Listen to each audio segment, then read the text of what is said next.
M&M Automotive is now in its bigger, better location right on Highway 70 for your convenience. M&M specializes in air conditioning services of all kinds, including building and repairing AC lines for cars, trucks, and heavy equipment. They also do custom and factory exhaust systems, from brakes and tires to computer diagnostics, from tune-ups and oil changes to belts and water pumps, as well as transmission, suspensions, and general repair and maintenance. M&M Automotive offers a 2 to 3 year parts and labor warranty on all services. Trust your vehicle to the professionals at M&M Automotive Air Conditioning and Exhaust. Now on Highway 70 in Lone Grove. Curbside pickup from Applebee's of Ardmore is an easy way to enjoy all of your Applebee's game day favorites. Favorites like the Fiesta Lime Chicken or made-to-order burgers. And Applebee's 2 for $25 is always a winning play. Order online or via the Applebee's app. Or better yet, have Applebee's cater your game day party. Now that's eating good in the neighborhood. Applebee's of Ardmore. Open till midnight Sunday through Thursday and open till 1 a.m. Fridays and Saturdays. Southern Oklahoma Oral and Facial Surgery has been caring for the people of Southern Oklahoma for over 40 years. As board-certified oral and maxillofacial surgeons, Dr. Wallace and Dr. Sutherland have the highest level of expertise in the removal of wisdom teeth, placement of dental implants, facial injuries, corrective jaw surgery, jaw pain, and facial cosmetic surgery. By continually learning innovative techniques and utilizing the most up-to-date technology, they are able to provide world-class oral and facial surgery right here in Southern Oklahoma. To discuss your oral or facial surgical needs, call the experts at Southern Oklahoma Oral and Facial Surgery. Every community that we're involved in, we make local investments, whether that's time, that's money, or that's the resources of the bank. All of our employees are engaged in the communities that they serve. Our local booster clubs, our football clubs, our school programs. We invest our time and resources by volunteering within the schools. Lastly, our business model is to financially support the communities, loaning out local dollars. We're able to build up our communities that we serve. First National Bank is my community bank. Pay Me Checking is the #1 debit card at Communication Federal. With good reason, because you earn real money rewards with your Visa debit card. With Communication Federal, you can get a fresh, shiny, new debit card at the branch same day, so you can get out there and do your thing and get rewards for doing it. Open your Pay Me checking account online at comfedcu.org or at any branch in just a few minutes. Pay Me checking, only from Communication Federal Credit Union.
Tonight we will recognize some outstanding young men and women of Long Grove High School.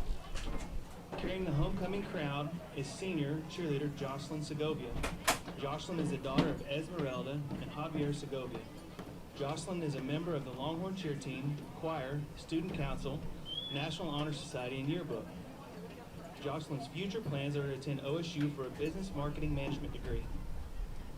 Carrying the homecoming sash is senior cheerleader Aaliyah Buchanan. Aaliyah is the daughter of Christy and Chris Buchanan. Aaliyah is a member of the Longhorn cheer team, student council, academic team, and art club. Aaliyah's future plans are to go to college and become an anesthesiologist.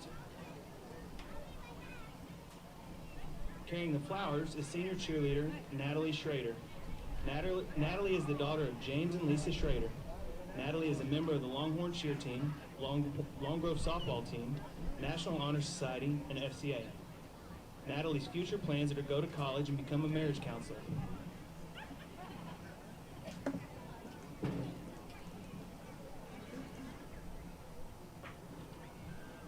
Our freshman princess tonight is Susanna Zhang. Susanna is the daughter of Janina and Wei-Zhe Zhang. Susanna is active in FFA, student council, and the Lone Grove academic team. Susanna's future plans are to go to college and become a fashion designer. Our freshman escort walking Susanna is Devin Brown. Devin is the son of Tony and Cassie Brown. Devin is a member of the Longhorn football team and is active in weights. Devin's future plans are to go to college somewhere in Oklahoma and major in biology.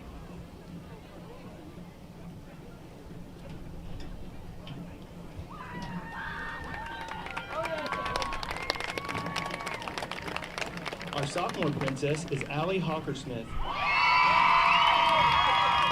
Allie is the daughter of Lynn and Sherry Hawkersmith.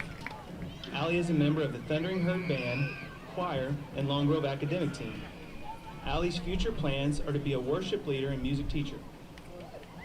Our sophomore escort walking with Allie is Kane Roberts. Kane is the son of Monica and Stephen Roberts. Kane is a member of the Longhorn football, basketball, and baseball team. Kane's future plans are to play college football.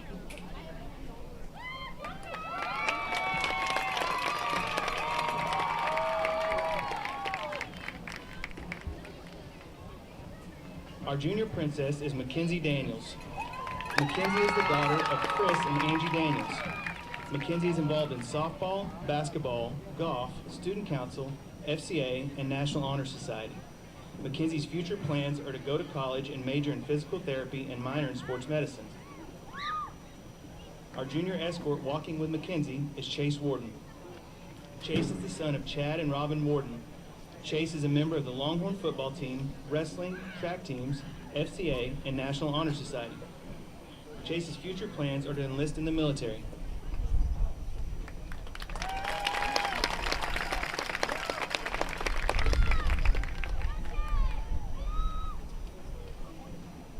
Our first senior homecoming queen candidate is Bree Cott.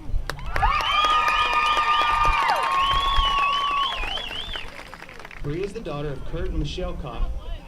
Bree is a member of the Long Grove softball team and varsity cheer team. Bree's future plans are to attend Murray State College and study occupational therapy. Bree's escort is senior Brandon Heckathorn. Brandon is the son of Ashley and Alec Gilbert. Brandon is a member of the Longhorn football and basketball teams and is involved in FCA. Brandon's future plans are to attend the Air Force Academy on a football scholarship.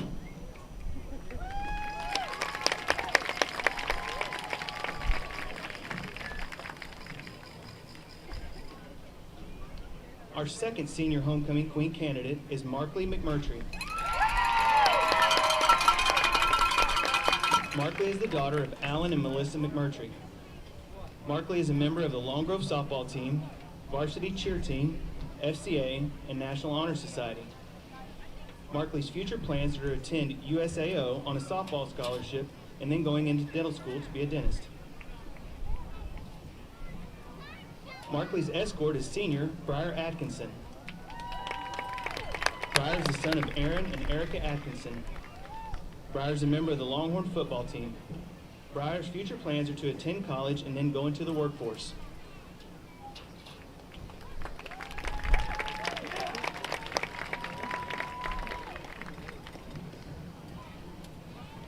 Our final queen candidate is Chloe Welch.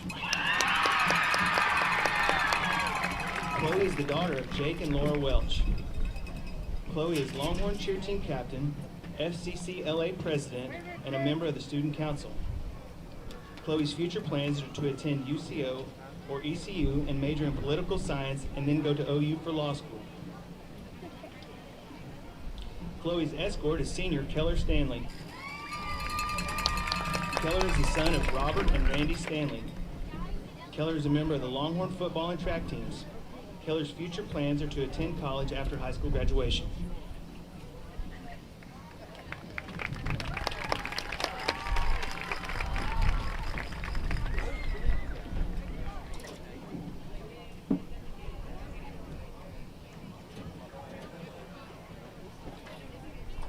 At this time, we would like to announce the 2025 Long Grove Football Homecoming Queen.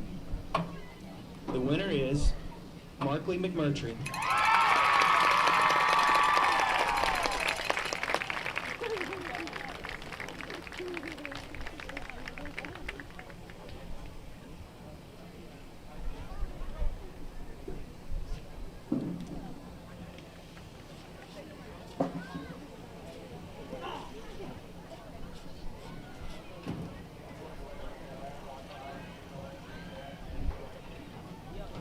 This concludes our homecoming festivities. Thank you to all of the students recognized tonight for your commitment to Long Grove schools and the community of Long Grove. You help make Long Grove a special place to go to school and live. Let's give Markley a big round of applause.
Stewart's Family Dentistry has been providing dental services to the families in this area for over 30 years. Their full range of services include dental implants, bleaching, and cosmetic dentistry, same-day crowns and bridges, orthodontics, preventative and pediatric dentistry. They'll even file your dental insurance for you. Stewart's Family Dentistry wants to be your family's dentist. Conveniently located in Ardmore, just south of Walmart on Merrick Drive, 223-6720. In Marietta, across from Bank First, 276-3055, and in Medill, across from Amazing Grace Boutique, 795-3360. We are Kerr Pumps. Kerr Pumps has some of the best talent in the entire pump industry. Our goal is to hire the brightest people and give them the biggest challenges to produce the best work of their lives. The individuals work collectively to manufacture high-quality pumps at unbelievable lead times. Located right here in the heart of Sulphur, Oklahoma, at Kerr Pumps, we make it happen. We build pumps, pump testing, pump overhauls. We sell service, unmatched support, and advanced diagnostics. We do build pumps, but we also sell service. Here at Kerr Pumps, we're looking for you. A team of professionals dedicated to being the leaders in the industry. If you'd like to apply in person, we are located at 2214 West 14th Street in Sulphur or online at kerrpumps.com. Layaway today at Jerry's Gun Shop in Ardmore. It's never too early to start working on your holiday gift shopping. Layaway today and beat the holiday rush. 10% down will hold your layaway items until Christmas Eve. Shop early and shop local with Jerry's Gun Shop. The gun shop in southern Oklahoma is Jerry's Gun Shop on Grand Avenue in Ardmore. Hunter Supertex has been here since 2006 and will be here to provide you excellent service for your home service needs. Who said you need to sweat over getting a new HVAC system with our special financing options fitting every budget? Oh, and did we mention you won't need to leave your comfy spot? Stay right there on your couch. Free estimates and financing, all from your sofa. Hunter Supertex, making home comfort a breeze. Go visit huntersupertex.com and schedule online today. Southern Tech, your community technology center, takes this unique opportunity to recognize all our students and alumni participating in local athletic events. We see you. You are sports announcers, videographers, trainers, band members, cheerleaders, or Pom Squad members. You are team members on the field or court, and you are avid fans in the stands. Beyond our walls, you are still Southern Tech students, and we root for you. Southern Tech, where education empowers. With over 20 years experience, Full Circle Auto Repair has kept your car running strong. From fast oil change specials to expert AC repair and European car service, we do it all.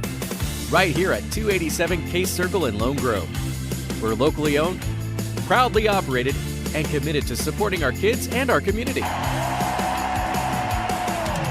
Full Circle Auto Repair, where quality service comes full circle.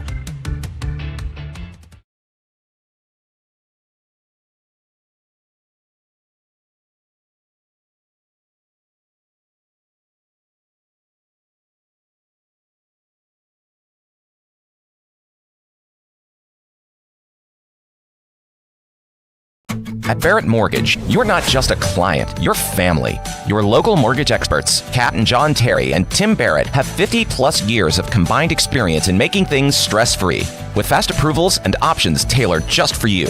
First-time buyers, refinances, federal loan programs, and more. Barrett Mortgage will guide you every step of the way.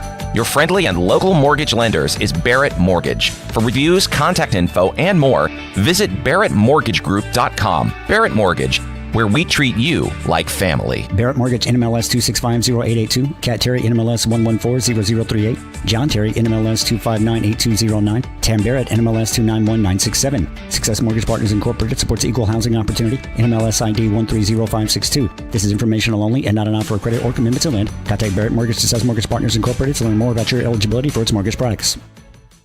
At Barrett Mortgage, you're not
At this time, will you please rise for the national anthem?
The nation's colors are flying high here in Long Grove, Oklahoma, as we welcome you inside the broadcast booth. Andrew Dunham and Sam Harris will join you for week 3 of Long Grove football, and it's the Chandler Lions I thank you for bringing us here safely that will today, come into and I ask for play. your protection over the players as they go throughout this game and for everyone watching. Lord, I pray that our goal would be to honor you through each moment. I pray that each player would play with good sportsmanship and effort to glorify you. For anyone who does not know you here tonight, would you draw them to salvation as we spend time in fellowship tonight? Would we remember that no matter the outcome, you are still good? God, thank you so much for sending your son Jesus to die on the cross for our sin and conquer death so that we may have eternal life. We love you and we praise you. In Jesus' name, amen. We welcome you into the Exceptional Community Hospital pregame show. Long Grove versus Chandler, the Longhorns versus the Lions for the second time in school history. And the first time Chandler will travel to Long Grove to play a football game. Andrew Dunham, Sam Harris joining you here exclusively on YouTube, powered by KICM-TV.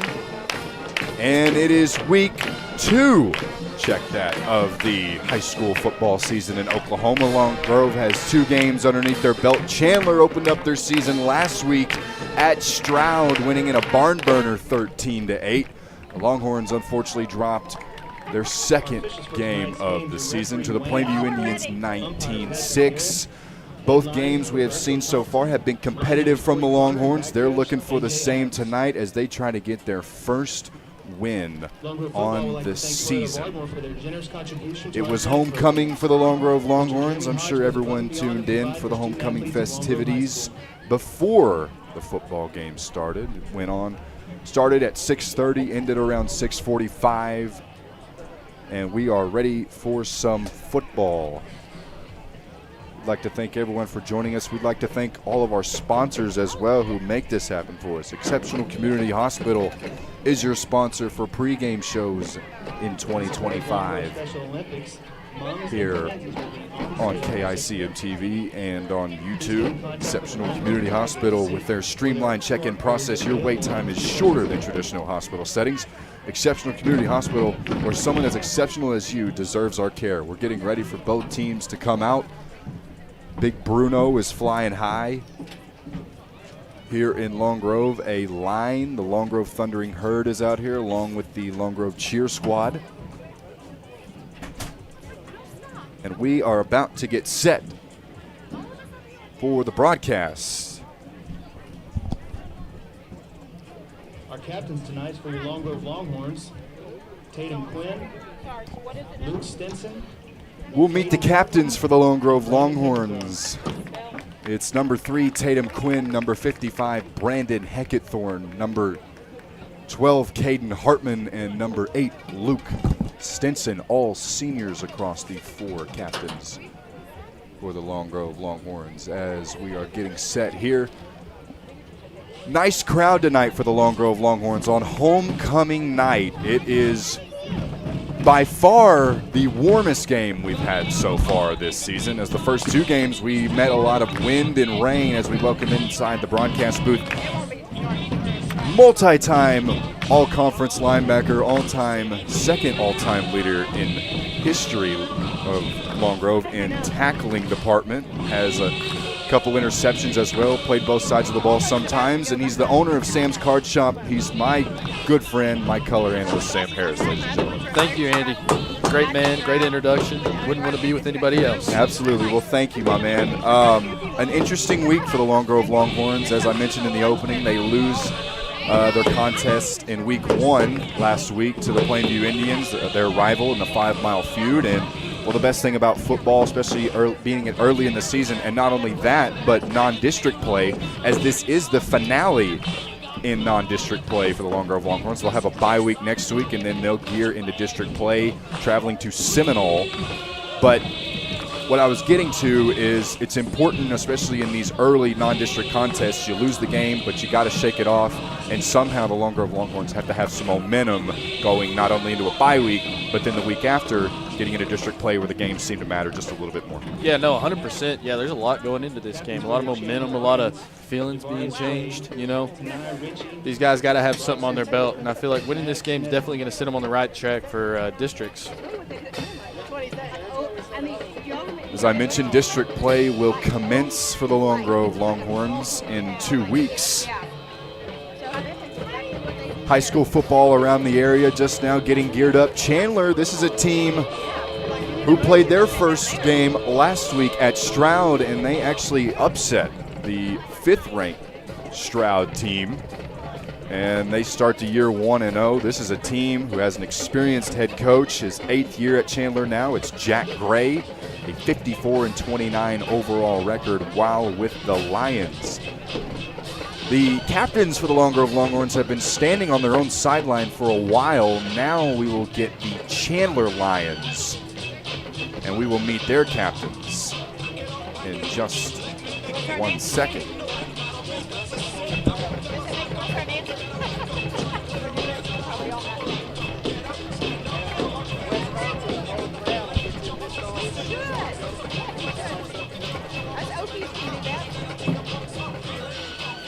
Captains for the Chandler Lions that are once again led by head coach Jack Gray in his 8th year. It's number 1, Jarvarius Wade, number 2, Konaya Ritchie, number 7, Bryson Taylor, and number 50, Maddox Metheny. Both teams meeting in the middle of the field. And our coin toss this year are brought to you by Elite Insurance. Long Grove 2 for 2 on coin toss. Coin tosses, I should say, so far this year, and both times they have deferred to get the ball to start the second half. So we will see what their strategy is. Both teams in the middle, some great colors tonight. The red, white, and blue shining high for the Chandler Lions. Traditional all-black uniforms for the Long Grove Longhorns tonight at Longhorn Stadium. By far our warmest game, as I mentioned in the opening, 87 degrees. A high of 91, a low of 66. No clouds in the sky as well, which is a great sign. Yeah, no, Andy, this is some traditional August/September This football. is what we were supposed to be expecting now for the past couple weeks. Yeah, this is that Oklahoma weather. It was due to August. come. It was due to come. Absolutely. Sunny conditions although right now the wind gusts are a little calm, but it's an expected 14 miles per hour wind gust. I'll tell you what, Andy, the way these games have been going, you know, the weather's just changing every day. This carousel keeps on spinning.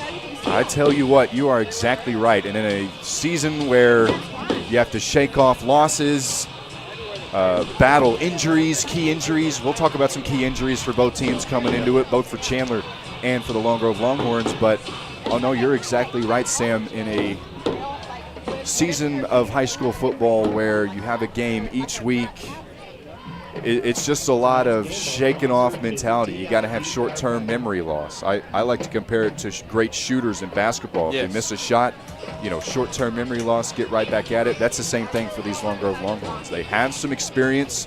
They also have some youth on their team. they've been battle-tested so far, now playing 2 games. This will be number 3. And as we mentioned in the opening, this will be game number 2 for Chandler. Chandler, as I mentioned, played on the road last week. Of course, they're playing on the road tonight. They will not get back home until next week for their homecoming.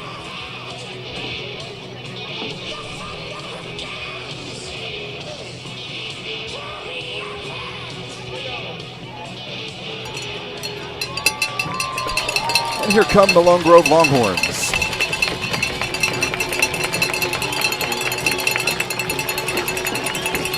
I'd like to give a shout out to Jeremiah Gray, who's coordinating our camera tonight here on KICM TV. Doing a great job as always. And he showed up extra early for the homecoming festivities that was going on.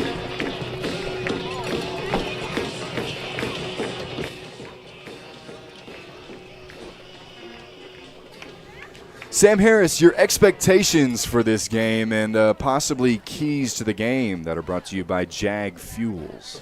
So, like we were saying earlier, a lot of motivation in this game for the Longhorns. You know, losing to last game of the non-district. Got a bye week coming up. I think, I hope obviously, but I think Lone Grove should win this game as long as they don't beat themselves. I think that's really the key factor for the Lone Grove Longhorns is as long as they don't beat themselves up with stupid penalties and, you know, everybody's just got to do their job. That's the biggest factor for the Longhorns is if you do your job, that changes the whole aspect of the game. And the Lions don't know much on them. I do know that their best player is number 10, who is a 6'6", 230-pound man, and that is a large man. I do know inching near the 6'7" mark. Yes, 6'7", yeah. And I do know one of their other good players, 42, and I can't remember off the top of my head, but I think it's number 4. Nope, they don't even have a number 4. Sorry. I do know 42 will not be playing, and that is one of their key players, so that is going to hurt them a little bit. But at the end of the day, Lone Grove just needs to do their job, play the right game of football, and I think they should have this game pretty easily. Our officials tonight here in Lone Grove, Oklahoma, referee is Wayne Alcorn, umpire Patrick Garrett, headlines crewing is Roberto Thompson, line judge Corey Carter, and the back judge is Arnold A.J. Adams.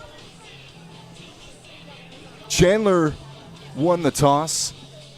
They elected to receive to start the second half. So for the first time this season, we will see the Lone Grove Longhorn offense on the opening drive of the game.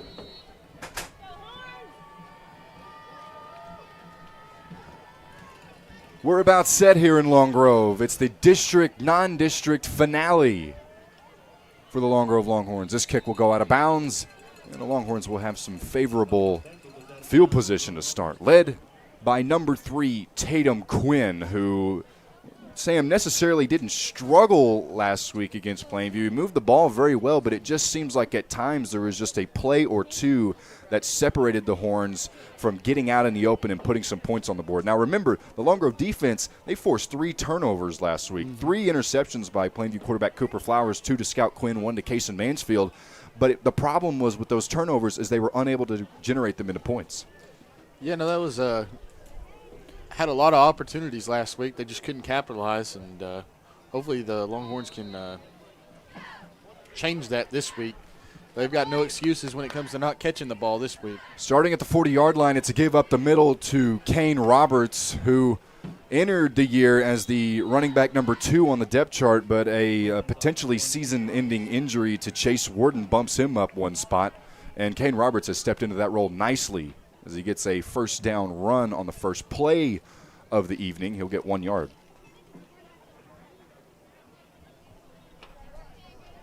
.11.5 to play. We'd like to thank everyone for joining us tonight here on YouTube, powered by KICM TV. It's a play fake and a throw out near side. It is caught by Elijah Mims and a good block by Keller Stanley.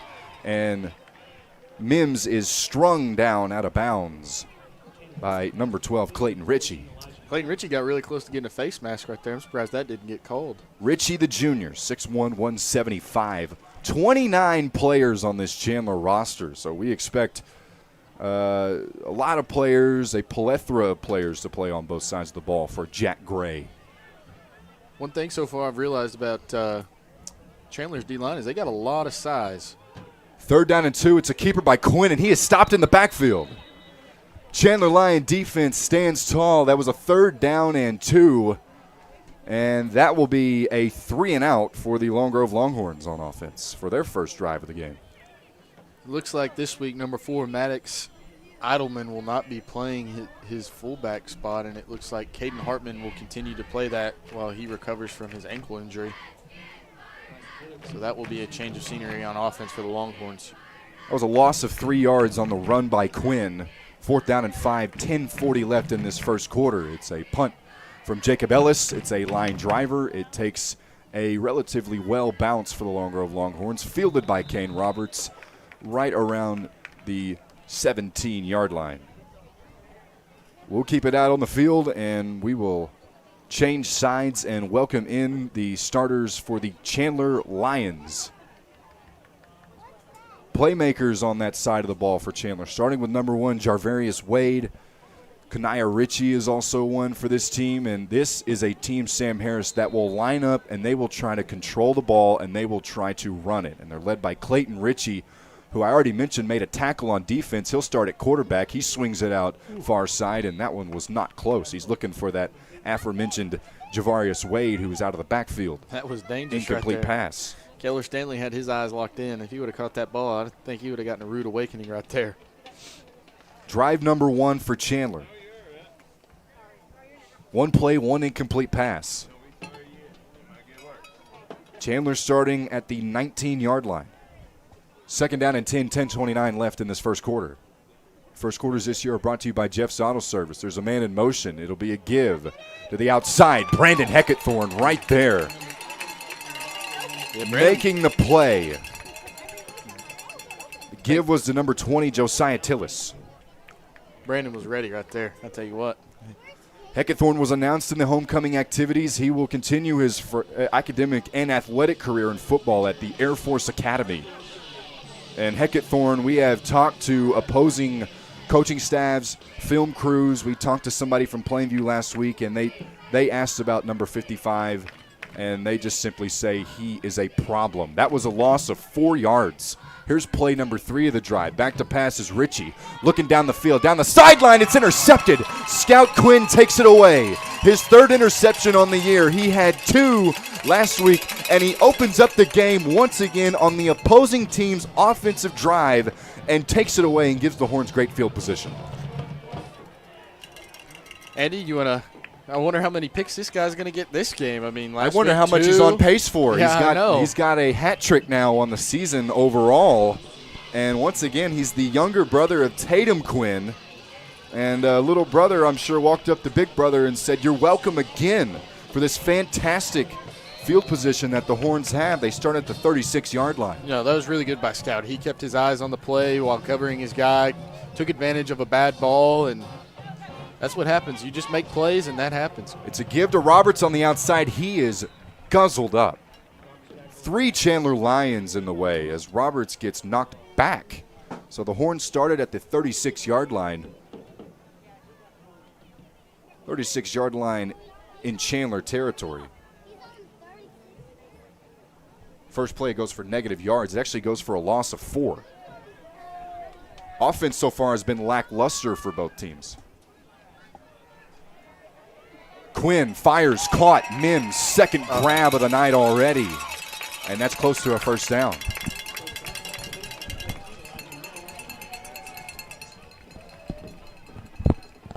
Quinn, senior to senior connection out there. And number 14 has his 2nd grab of the evening. Nice throw by Quinn on the run. Able to contort his body. He's right-handed thrower, and he's moving left. That looked a little Mahomey right there. 3rd down and 5. It's a give to Roberts up the middle. Looking for the first down. He's got it in more. Kane Roberts Tackled by Ritchie inside the red zone, and a first down run for the Horns.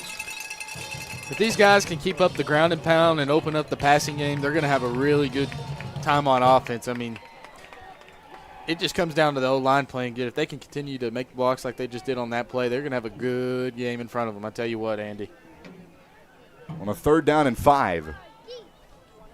Roberts gets the job done. First down and 10 at the 11. Roberts up the middle, and a touchdown for the Horns. What a display of running by Roberts as he gets into the end zone. Just like that, 6-0 Longhorns, hopefully about to be 7-0. Mr. Urell makes this kick here. This game's starting to get off to a hot and spicy start.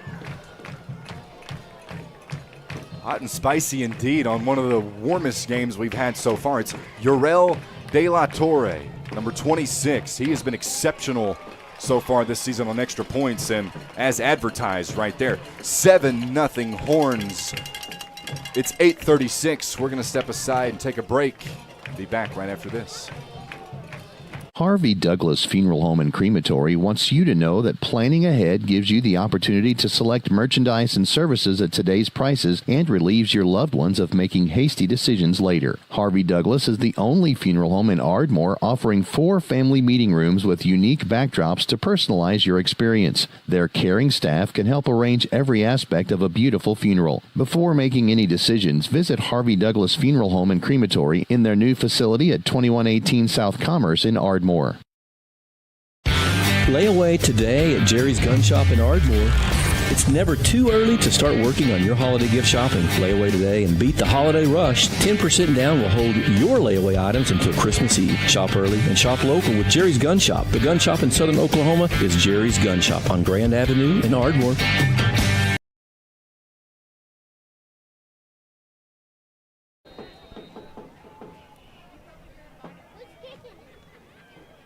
Lone Grove will kick off for the first time tonight. It's a high booming kick fielded around the 27-yard line, and it's fielded by a Chandler Lion, and it's number 6, Chase Buchanan, and Buchanan nearly with a house call right there for the Lions. Got tripped up on his own feet right there. He saw Urell waiting for him, and he just thought to go down. He had about 3 black jerseys, and he was waiting to clear the perimeter. But more importantly, the Chandler Lions will have some great field position to start this game. A 4-play, 40-yard drive for the Lone Grove Longhorns gives them their first points of the game. It was courtesy of an 11-yard touchdown by Kane Roberts. And that's where we stand right now, 7-0 Longhorns. 8:27 left in this first quarter. Chandler, however, will get the ball on their second drive of the game so far, and they'll get it at the 37-yard line of Lone Grove territory. And it's a give to the running back. That's Jarvarius Wade. Wade's still running. Wow. It's got to take the whole team to bring him down. Wow. First down and more. Great run right there. Absolutely great run. That was a fantastic scuttle by Wade. Tough one right there. That's what you call ground and pound football right there. Just won't go down.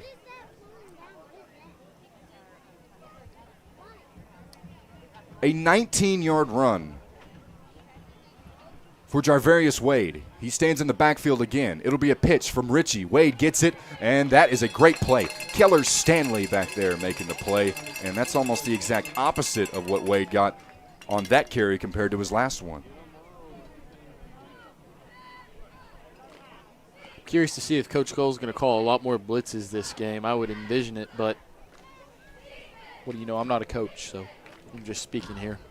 But I would foresee a lot of blitzes this game due to how they play and all the extra linemen. 7:39 left in the first quarter, second down and 12. Ball at the 20-yard line after a loss of 2. Ritchie will throw, rolling out, throwing to the end zone. It is caught. Touchdown, Darius Wade from 20 yards out. And the Lions are an extra point away from tying this game.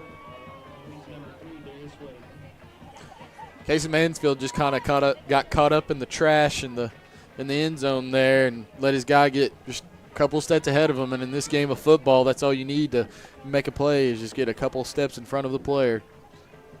Got to do better right there. It's a great play by the receiver right there to catch that touchdown. Darius Wade hauls in the touchdown grab. The extra point is up, and boy, it is good. We might have a battle of kickers. That was Levi Bechtel who knots the game up at 7, and we have ourselves a game tonight, Mr. Sam Harris. 7:29 left. We will keep it right here in this first quarter. Chandler has already accounted for half their points that they scored last week against Stroud. Remember, they won 13-8. They got 7 on the board right now, and some early fireworks possibly from both teams.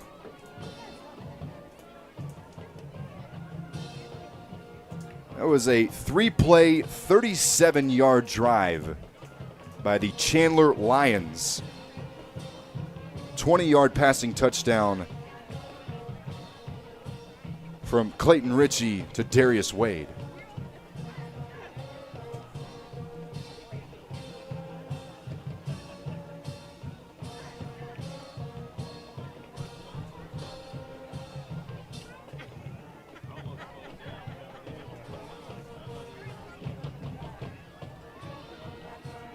Levi Bechtel has the ball lined up on the tee, and the Horns await their third offensive drive of the quarter so far. It's hit up into the air and fielded by Scout Quinn. Quinn working his blockers, breaks a couple tackles, breaks more tackles, and is brought down by the kicker. Levi Bechtel, once again, I think tonight if you're a kicker and you're kicking off, you better be aware because it might come down to you as the last man to beat, especially for both teams. That is that's now the second kickoff return that results in a team getting the ball inside the other opponent's territory. Horns will have it inside Chandler territory. You know, Andy, some people really forget how much special teams can play a factor in a game. I mean, we never talk about it. Yeah, you no, never it's talk never about it. talked about. You know, kickoff return. I mean, getting a good field position just to start. I mean, that changes the whole aspect of the game. I mean, starting out on the 50, that changes everything. Correct myself. The ball is spotted at the 50-yard line. 7:19 left. It's Quinn in the backfield along with Kane Roberts, who's on his right hip. He'll take the ball. Roberts breaks the tackle. He's in open space. Look out. He's still going. No holds barred for Kane Roberts inside the 20 to the 15. I'll tell you what, Andy, it's going to take just probably clotheslining this guy to get him down. He is not taken down by a normal tackle right there. Kane's playing his butt off right now. I'll tell you what, that's great. That is great. 34-yard scamper for Kane Roberts. One play and the Horns are in business. First down and 10 from the 16-yard line. 7 minutes remain in this first quarter. It's another give to Roberts. Gets past the line of scrimmage and is met by 3 Chandler Lion defenders. They'll give him about a gain of 3 or 4.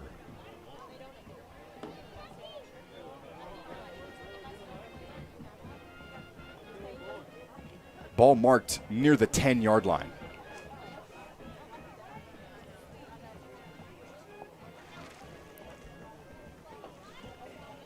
.634 left. Roberts to the left hip of Quinn. The snap, the fake. It's a keeper by Quinn. Just being very patient. It'll be a gain of 5. Brings up third down. Tough situation, as that will be a first down. Check that. It is a first down and goal off the 5-yard run from Quinn. This drive started at midfield, started at the 50-yard line. And in 3 plays, the Horns have gone 45 yards. Quinn in the shotgun position. It's a keeper again. Faked it to Roberts, goes up the middle, and is met again. The ball actually got taken out of Quinn's hands, but the officials will mark him down. And they'll give him a few. It will actually give Quinn 1 yard. Under 6 minutes to play.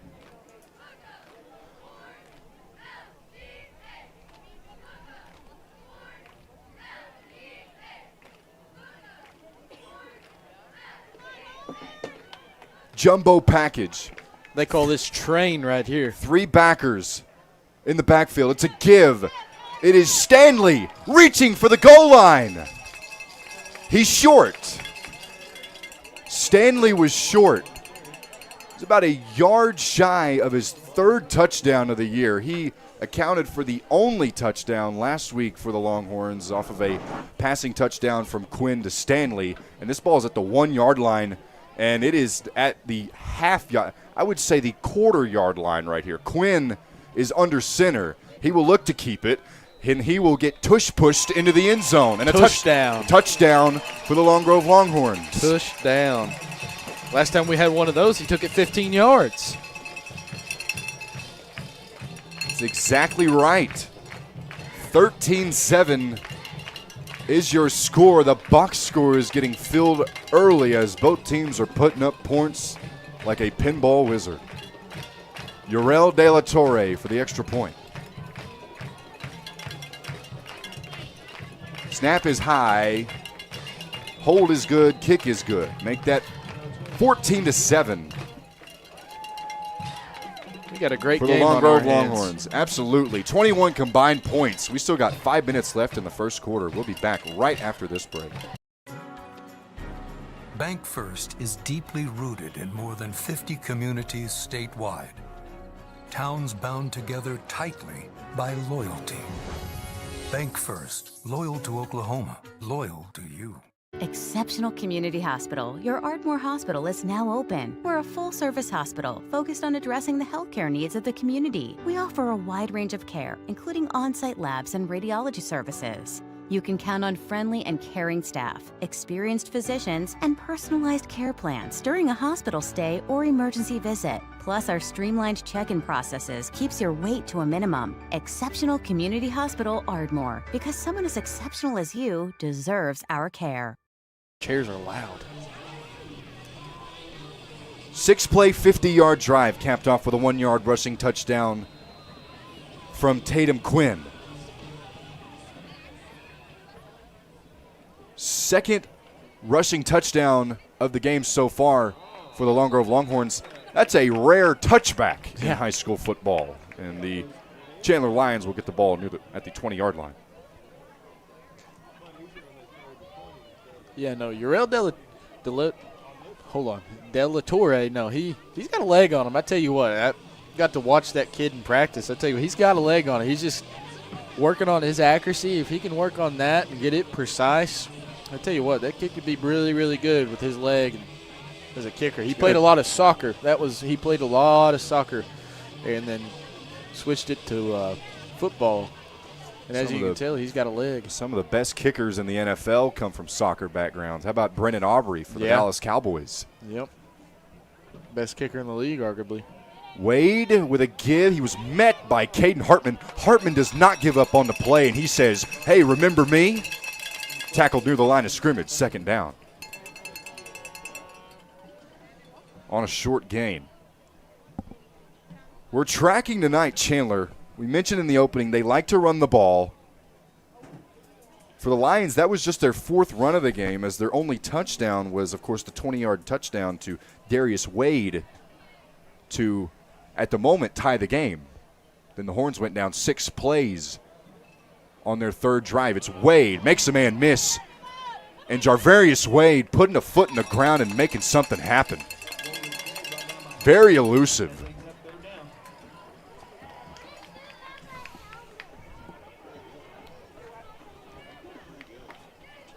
Bring up 3rd down and 5. 4:15 left here in the Jeff's Auto Service first quarter. 14-7 Longhorns.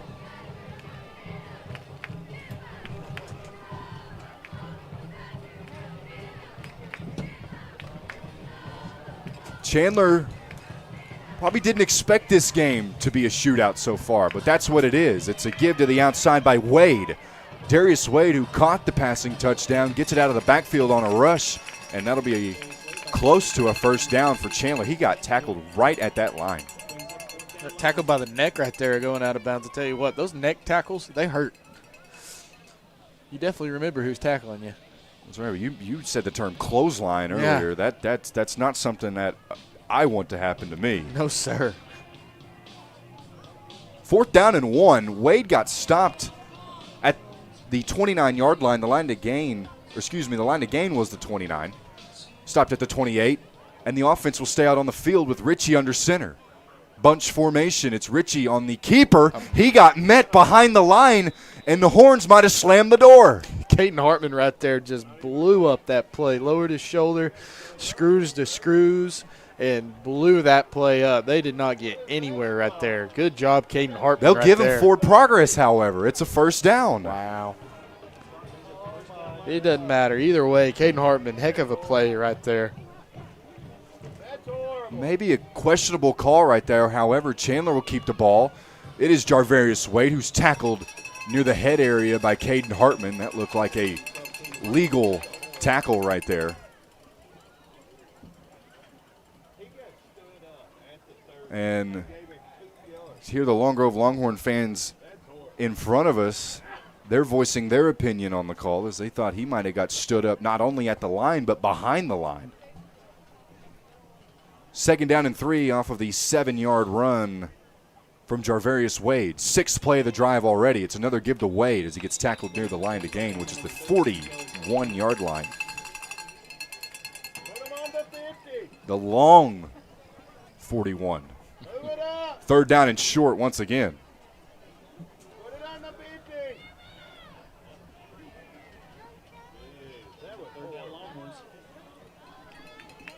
Third down and 3, 2:38. 3rd down and 1, check that.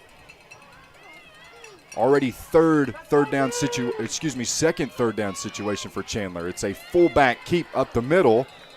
And it's a give to Chase Buchanan. Buchanan had that long kickoff return that set the Chandler Lions up for their first offensive touchdown, and it's Hartman who is down. Hartman laying flat on his back near the 41-yard line, and that does not look good, as it looks like all of the coaches on the Long Grove coaching staff will check on him. That is not a sight you want to see. Absolutely not. We will take a break and step aside. We'll be back. Southern Tech, your community technology center, takes this unique opportunity to recognize all our students and alumni participating in local athletic events. We see you. You are sports announcers, videographers, trainers, band members, cheerleaders, or Pom Squad members. You are team members on the field or court, and you are avid fans in the stands. Beyond our walls, you are still Southern Tech students, and we root for you. Southern Tech, where education empowers. With over 20 years experience, Full Circle Auto Repair has kept your car running strong. From fast oil change specials to expert AC repair and European car service, we do it all. Right here at 287 Case Circle in Lone Grove. We're locally owned, proudly operated, and committed to supporting our kids and our community. Full Circle Auto Repair, where quality service comes full circle.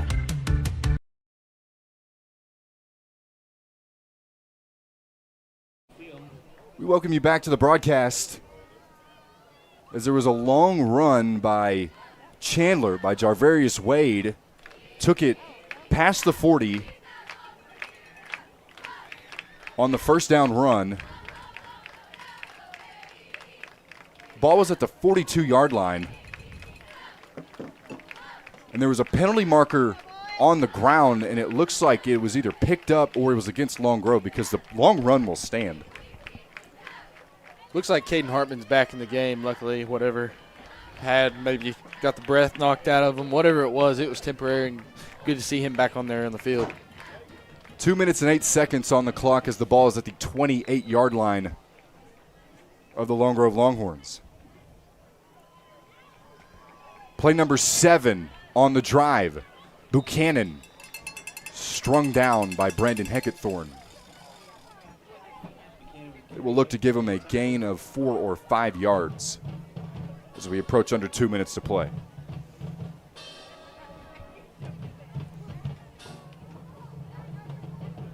Clock continuing to approach.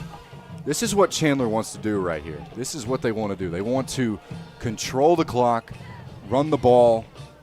Unfortunately, in a high-scoring affair, these offensive possessions are key for Chandler. They go to throw again. It is caught. A touchdown 25 yards, Cale Winters, 6'2" target. There is a flag, however, and it's coming back.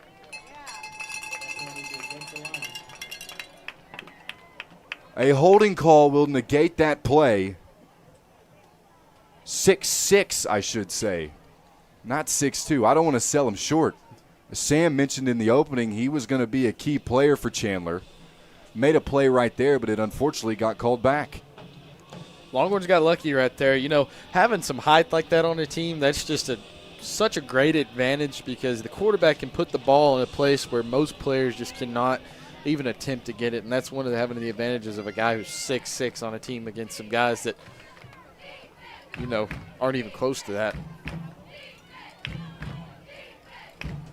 It's a 2nd down and 16, swing pass far side. It is caught. Chandler doing a nice job moving the ball. They went right back to Winters on that play. I wonder if Winters plays basketball as well. 6'6", target, 230 pounds. Big fella. Certainly a target, especially when Chandler gets down near the red zone, like on the play that got called back. Ritchie, under pressure, throws, looking right back for Winters, and it's incomplete. Davion Miller right there to put some pressure on the quarterback. Great play by Davion. You know, Davion looked a little hesitant to go down on that quarterback. You know, Andy, in today's league, it's quarterback, it's protect the quarterback, and that's changed the game on, you know, if you want to lay a hit on the quarterback, do you want to take a chance at getting a roughing the passer? What's your thoughts on that? Well, brings up 4th down. Say it again. What's your thoughts on, you know, protecting the quarterback and how players kind of have to be hesitant on taking down a quarterback mid-throw? That's been, of course, that's a topic of discussion, and I think right now the way it is a quarterback's league in the NFL. Quarterbacks are more protected than any other player on the field. There's 44 seconds left. There was a timeout on the field. No, but what you're saying is exactly right. I think quarterbacks are protected, obviously, on the field. You notice in the NFL, if a quarterback is back to pass, they get hit anywhere in the head area. It seems like it's an automatic flag every time. And there's the rule right now where if a quarterback is out in the open field and he slides, and if he gets hit while he's in the process of sliding, that seems to be an automatic flag as well, because there's the rule of, well, the quarterback's giving himself up on the play, so now he's defenseless. As a defensive player myself, you know, you're tracking down this quarterback. You feel like you're going to make a play, and he raises that arm, and you're like, what do? Do I try to make – you know, obviously your job's to tackle the player with the ball, and you're stuck in this position like, what do? I don't want to cost the team, but I want to make a play. It's one of those – you're almost taking a risk, and that's just, I guess, part of the game of football, and especially in today's league. It's definitely changed a lot than how it was back then. Punting will be Chandler. This is our first punt of the night. Buchanan lets it go. Spiral ball that takes a relatively longer bounce. It gets into the end zone, and the Horns will have it near the 20.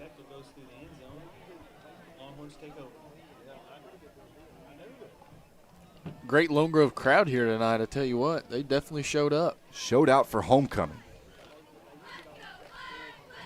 As we mentioned in the opening, the non-district finale for the Lone Grove Longhorns. 41 seconds left in this first quarter.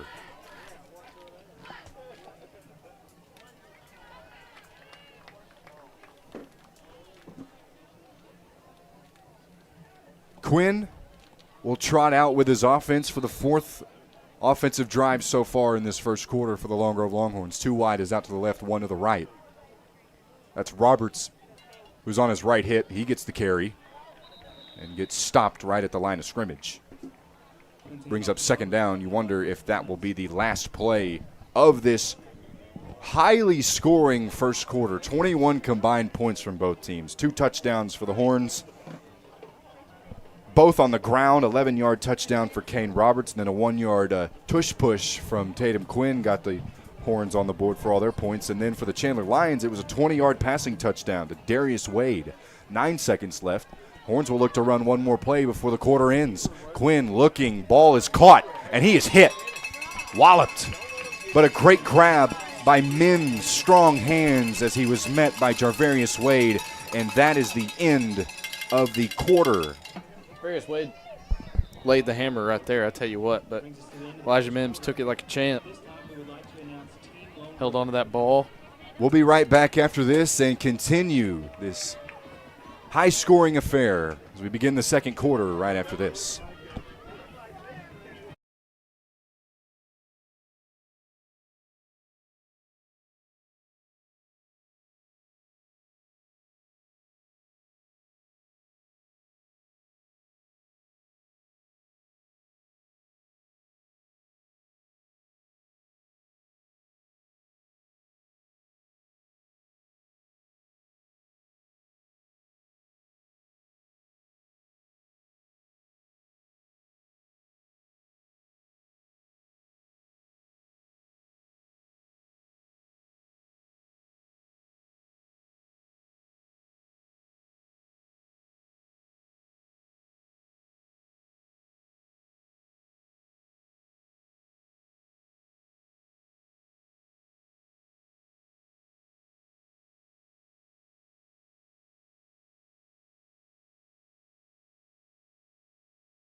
We welcome you back here with the Longer Longhorns. Andy will be back momentarily as he is messing with the camera. Tatum Quinn at quarterback as always. Let's see what the Longhorns can do here. Tatum rolls out, throws the number 9, Jacob Ellis. Great catch right there by Mr. Ellis, taking the hit, going out of bounds. First down for the Longhorns. Great way to start a drive right there for your fellow Longhorns. Hey, thank you, Sam. Of course, sir. We had a little trouble with our camera picture up there working with the amazing Jeremiah Gray. Looks like we've got it fixed up. Longer of Longhorns, that is a direct snap to Quinn. He fumbled it, picks it right back up, and now he's running far side. There's a penalty flag that flies. Quinn down the field, down the sideline, one man to beat. Tatum Quinn will take it into the end zone for now. Breaks the final tackle, but we will await to see what the call is. There's 5 Longer of Longhorns standing out at midfield. They're kind of looking around, and they think that this one might come back. Oh. Total drive killer right there. Now your quarterback's out of breath. Would have been a 65-yard rushing touchdown for Tatum Quinn on a broken play, I might add. I tell you what, I got to voice my opinion right here because this happened to us when we played. When the quarterback is 30 yards away from where the flag is thrown, I don't think there should be a holding call. What is a guy 30 yards away from the play going to do if he's getting held? I understand it shouldn't happen in the first place, but I feel like there should be some leniency to there. That's just my own opinion. We all have freedom of speech. You can voice your opinion, especially here on a platform like KICM TV and YouTube. It's a give to Kane Roberts. And you're the analyst as well. You analyze the game. Of course, played here at Long Grove for 4 years, was a 3-year starter at linebacker, was flying all over the field.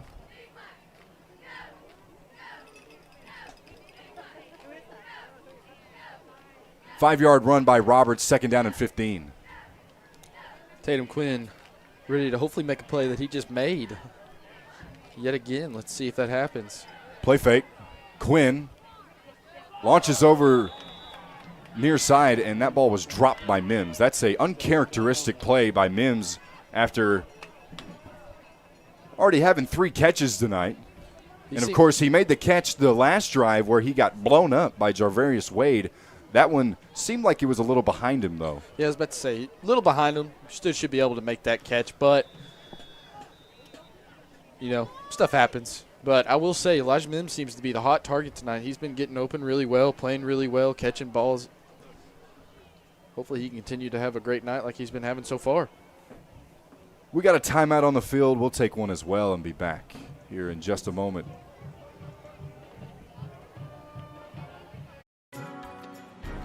Bank First is deeply rooted in more than 50 communities statewide.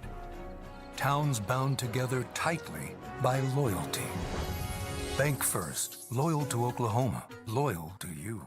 Exceptional Community Hospital. Your Ardmore Hospital is now open. We're a full-service hospital focused on addressing the healthcare needs of the community. We offer a wide range of care, including on-site labs and radiology services. You can count on friendly and caring staff, experienced physicians, and personalized care plans during a hospital stay or emergency visit. Plus, our streamlined check-in processes keeps your wait to a minimum. Exceptional Community Hospital Ardmore, because someone as exceptional as you deserves our care.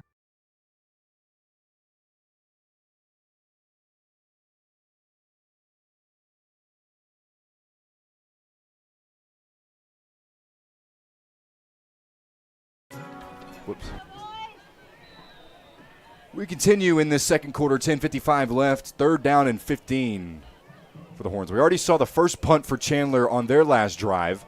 It's Quinn, evades pressure, running around in a circle, has to make a play, throws, finds Hartman. Wow. First down and more, across midfield. Take a bow, Tatum Quinn. Great play from the fullback right there. What a play. He was evading pressure. It looked like from number 20, Josiah Tillis, and Tillis, well, they looked like a carousel, and the carousel kept on spinning, and Quinn might have got a little dizzy, but that target was on point, and he got it.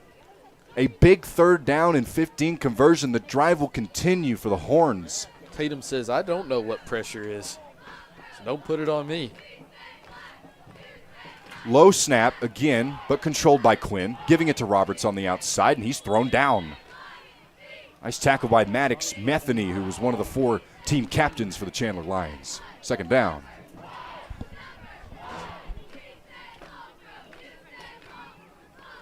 Seems like a lot of, correct me if I'm wrong, Sam, but a lot of side-to-side action going on, sideline to sideline, a lot of big plays, explosive plays. It seems like that's the kind of game we're going to get after that first quarter. Yeah, I tell you what, it doesn't, I mean, unless it's option with Tatum, I mean, the outside run has not been really great for the Longhorns and only inside, so I would hope to see some more of that. Looks like we got Luke Stinson in the Swiss Army knife in the game. Let's see if he can make a play here. Stinson now listed as the backup running back 2 on the depth chart. It's a throw over the middle. It's caught by Keller Stanley near the 40. That's a good sign for Stanley. He had a couple of crucial drops in that Plainview loss last week.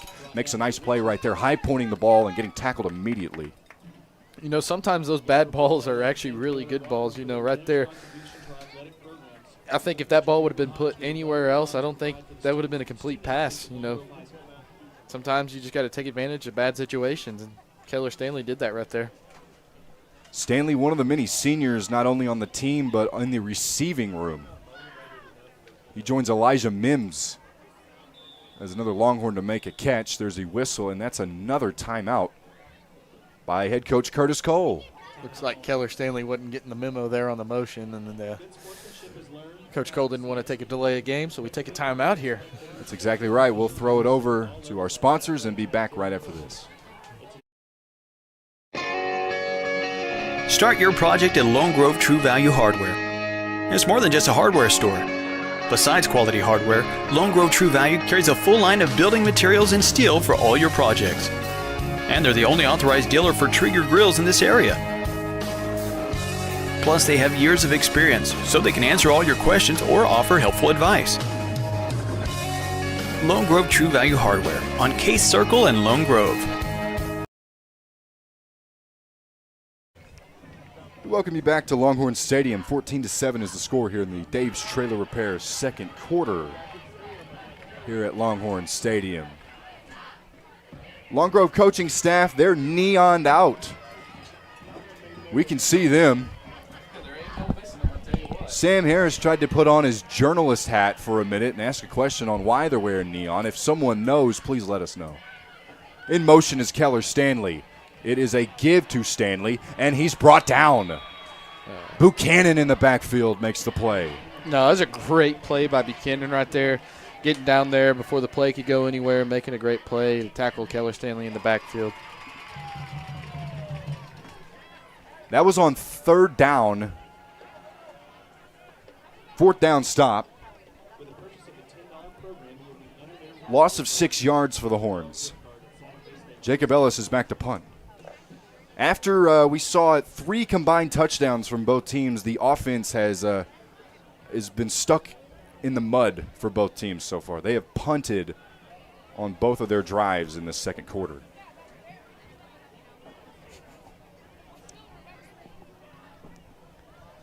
High booming punt. Back to receive the punt is Bryson Taylor, and it will get fielded by Scout Quinn as it bounces near the 5-yard line.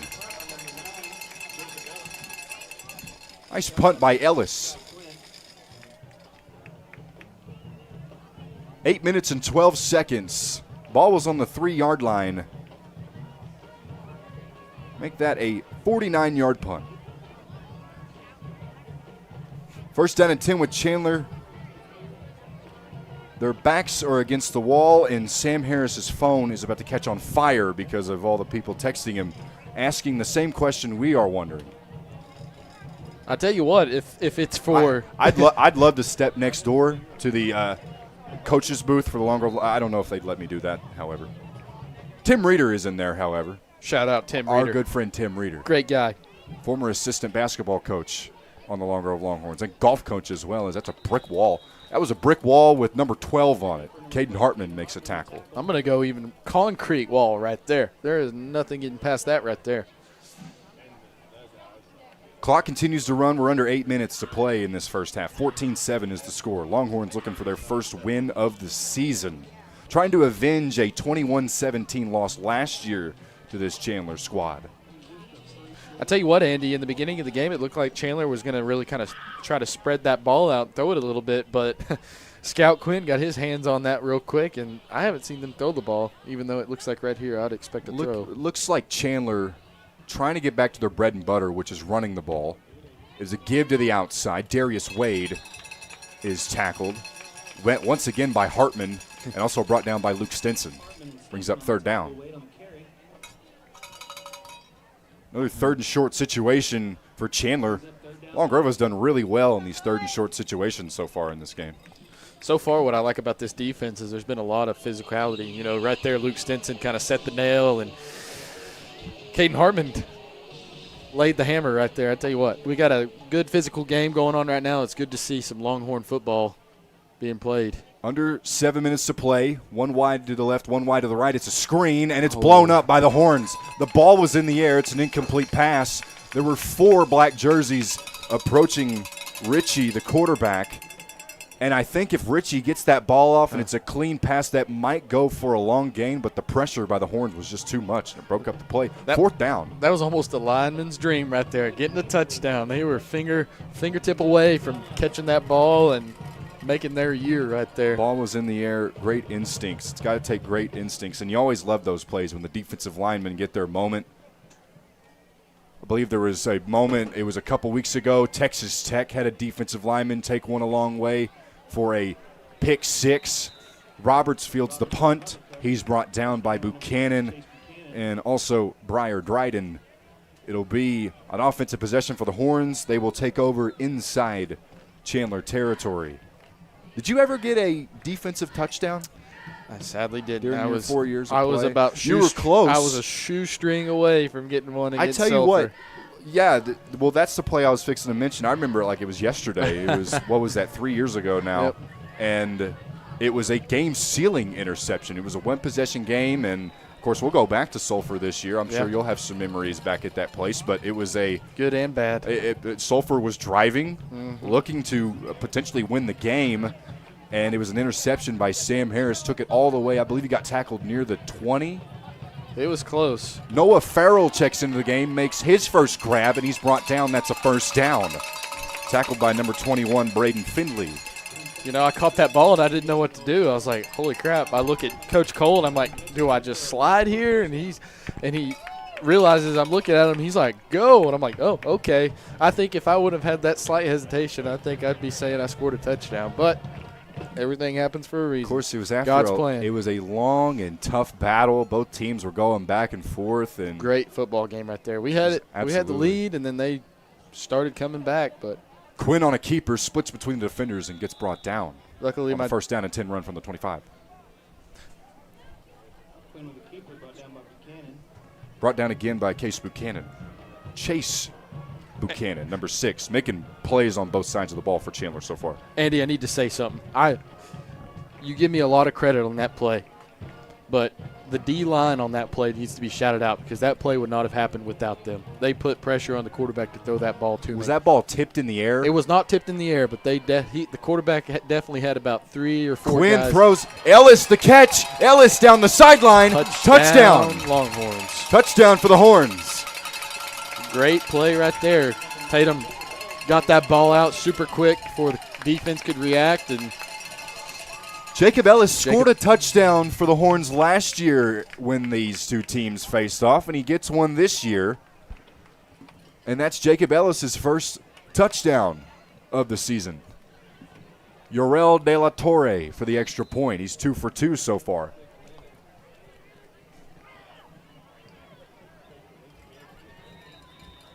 And the announcer's jinx does not affect Mr. De La Torre. 21-7 is your score here in this second quarter. I was going to have to pull your neck there if you jinxed him. I'm not gonna lie. Absolutely. We're going to keep it right here. 5:41 left in this first half. It's the Dave's Trailer Repairs second quarter. This game seems to be flying by. I tell you what, Andy. We will have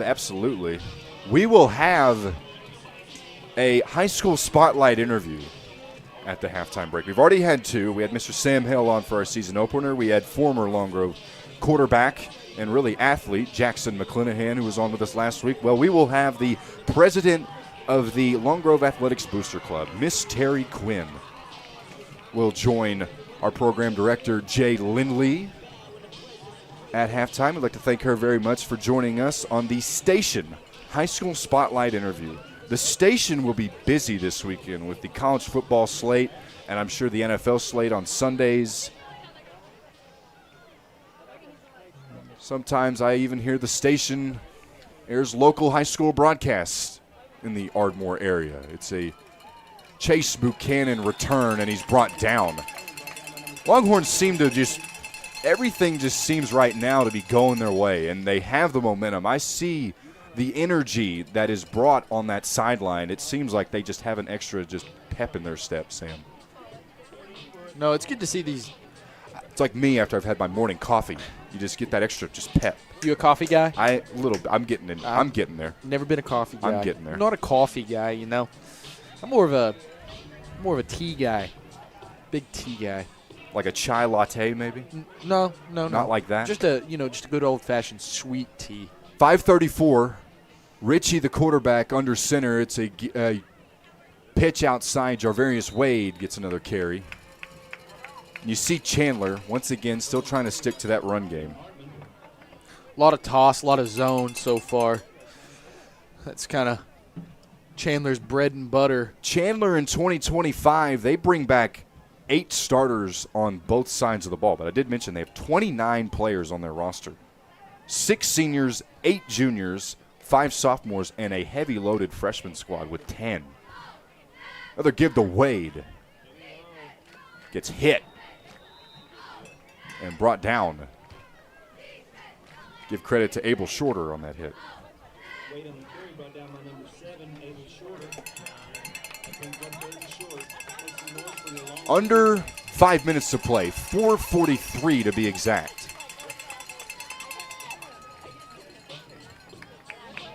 The picture doesn't know, when I got home, I was like, oh my God. 4.5 to play on 3rd down and 1. It's a give to Wade, and he's got the first down. Drive continues for the Lions.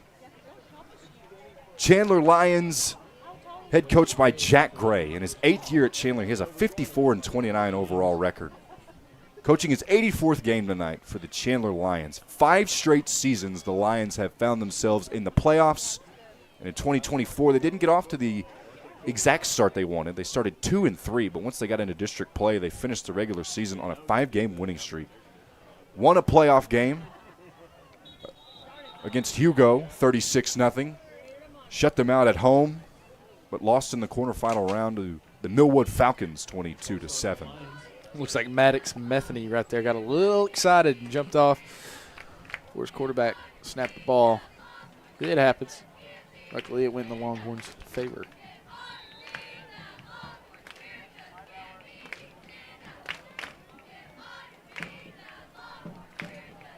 First down and 15 after the 5-yard penalty. 4 minutes and 10 seconds. Another pitch outside to Jarvarius Wade. He's the workhorse. And once again, making plays happen. Switching fields. Started the run to this near side, but then works back out and gets tackled at the Chandler sideline near the 45-yard line. And Jarvarius Wade making plays happen, running really side to side. Didn't really try to run down the field. Probably could have gotten a lot more if he stuck his foot in the ground and went north. These Longhorns, I give them credit for trying to make big hits and playing physical, but when you try to do that, you risk overrunning the ball and not making just a good tackle, and that kind of happened right there. Brandon Heckathorn. Oh, Wade coughs the ball. Collected by the Horns. The second turnover of the night is courtesy of a fumble, and the Horns will have it with 3:49 left in this game. Picked up by Abel Shorter. I do not know who forced it, but great play of punching that ball out right there.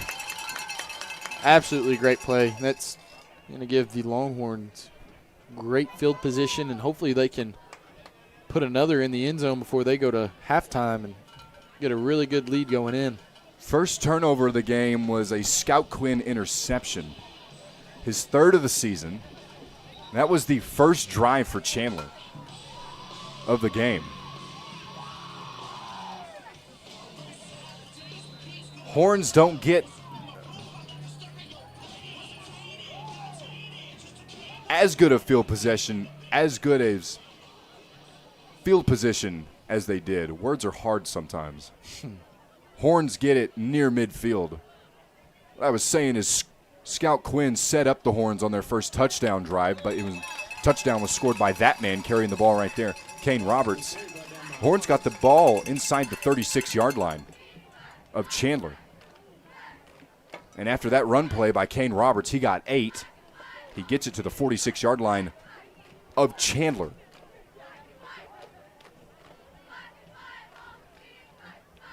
Drive started at the 41-yard line.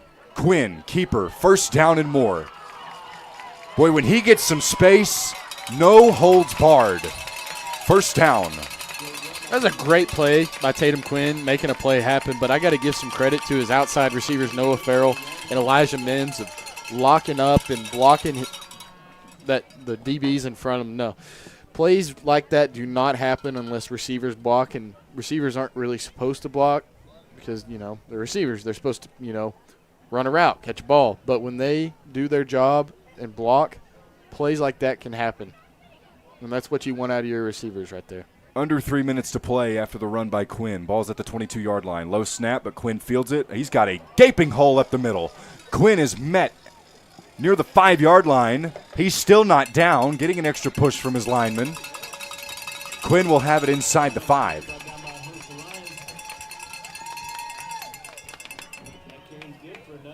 .244 to play. Gives 17 yards on that scamper from Tatum Quinn. Just having a night. The Horns really on the run game are having a night.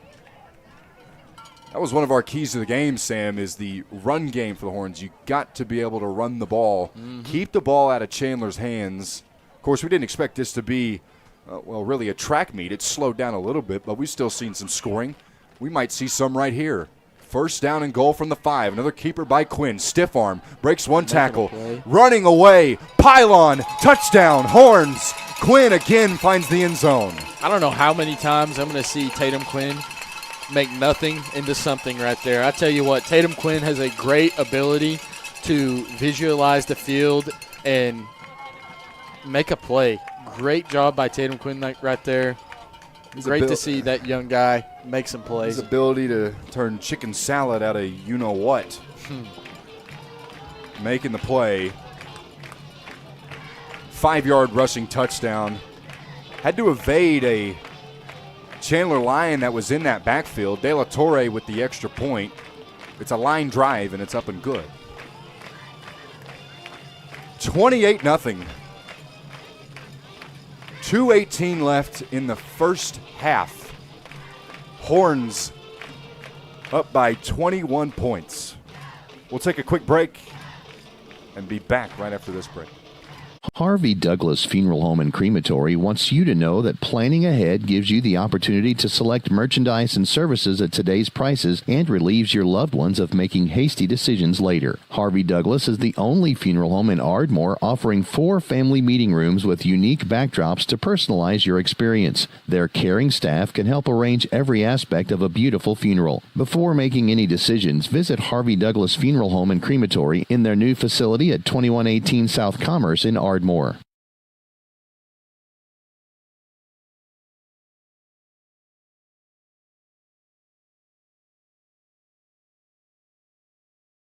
Harvey Douglas. We welcome you back to Longhorn Stadium, 28-7 for the Horns. 59-yard drive, capped off with another Tatum Quinn rushing touchdown. A fumble. Chase Buchanan, who's been the primary returner for the Lions, fumbles it. And you know what, Sam? Has a really good return for Chandler. Gets it to the 30-yard line. 2:09, little short 2-minute drill for the Chandler Lions. Quinn last year had a pair of touchdowns, specifically passing touchdowns for the Longhorns. He found Elijah Mims for one in the first quarter of that game, and then, of course, Jacob Ellis. He's found Jacob Ellis for a passing touchdown in this game. Of course, that was last year's contest. Chandler winning 21-17, and last year was the first ever meeting between the Lions and Longhorns. First play of this drive is a throw outside. It's to Darius Wade, and it's incomplete. In coverage was Kason Mansfield. Little underthrew right there. Little underthrow. Mansfield had one of the 3 interceptions for the Longhorns last week. Of course, we mentioned Quinn had 2, Scout Quinn to be exact, and Mansfield capped off the night with the 3rd interception. These Quinn boys just know how to make some plays, I tell you what. Of course, got Quinns all over the field. We'll have a Quinn at halftime. It's Mama Quinn, if you will, for the high school spotlight interview brought to you by the station. Ritchie lofts it over the middle. Wow. That was a near second interception by the Horns tonight and 3rd turnover. Abel Shorter could not corral the ball. 3rd down. The clock stopping at 1:59. If the Horns can get a stop here, they will get another crack on offense before the half ends. I believe Coach Coastal has 1 timeout here. I would assume, well, you don't know. You know, you go for the try to go to a first down with 2 minutes left, or you just try to run the clock out to go into halftime. Curious to see, well, with them being spread out like that, I would expect a pass here. 3rd down and 10 from the 30-yard line, 1:59 left in the first half. It's a run up the middle from Jarvarius Wade, who can still make things happen. Wade, he is a human joystick. The way he can move around. Gets close to the 40-yard line, which was the line to gain. It'll be interesting where he will be spotted. And the Chandler offense, they have 2 substitutions. Looks like they'll try to get in that jumbo package, as Sam mentioned earlier. Well, that was the train package for the Long Grove Longhorns. But we've seen Ritchie get under center, the starting quarterback for Chandler, a little more often than not tonight. He's under center right there, and it'll be a keeper up the middle. I don't think he had it, Andy. First time we thought the Horns had stopped Chandler, the officials gave the Lions a favorable spot. Long Grove crowd did not agree with the spot, and it'll be interesting. It looks like they will give Chandler another first down. Just got past the 40 for the first down. 1:10 to play. I'm not a ref. What do I know? That one play bled 59 seconds off the clock as we approach a minute left now. Five official crew tonight. Chandler's seeming to just let this clock kind of run out. It's a throw down the field. Hit as he threw was Richie. Nice pressure there by number 51, Davion Miller. Been really impressed with our defensive line all game when it comes to making pressure on the quarterback when they're throwing the ball. Big shout out to the boys on the trenches. But Davion Miller is, he kind of think he gets shadowed a little bit with Brandon Heckathorn in the middle anchoring that defensive line, but you've called Davion Miller's name a few times tonight. He's had a great impact on this game. Give up the middle to Chase Buchanan. 48 seconds left. Bring up third down. Third down in a close 5 yards. Davion, my junior or senior year, he was raw. He'd never played football in his life. He's been he's been teaching himself how to play, and coaches have been teaching him, and he's got a great size. He just needs to learn the game of the sport, and so far he's made a lot of improvement from the first time I saw him playing football. To give to Jarvarius Wade, gets the first down, and he's brought down by Keller Stanley. Braylon Weaver for the Long Grove Longhorns had to check out of the game. He lost his hat. Looks like the boys are going to go into halftime. Oh, call the timeout. After the long run, if you got timeouts at the end of the first half, why not use them at your disposal? Especially with Chandler, they can get a heave to the end zone maybe try a hook and lateral. I think Chandler's starting to realize their passing game has not been very successful at all, and they've been very successful at running the ball. So why try to fix something that isn't broke, So I would foresee a lot of running the ball, but, there's a downside to running the ball. Clock don't stop. So playing from behind now. You're down 21 points. Mm-hmm. You've let the Longhorns score 21 unanswered in this game. Puts the Chandler in a very, very bad position they don't want to be in. 3 total touchdowns for senior quarterback Tatum Quinn. 2 rushing, 1 passing. The first touchdown of the game was scored by Kane Roberts from 11 yards out. That's how we got to this point, 28-7. The 1 touchdown for Chandler was a 20-yard passing touchdown from Clayton Ritchie to Darius Wade.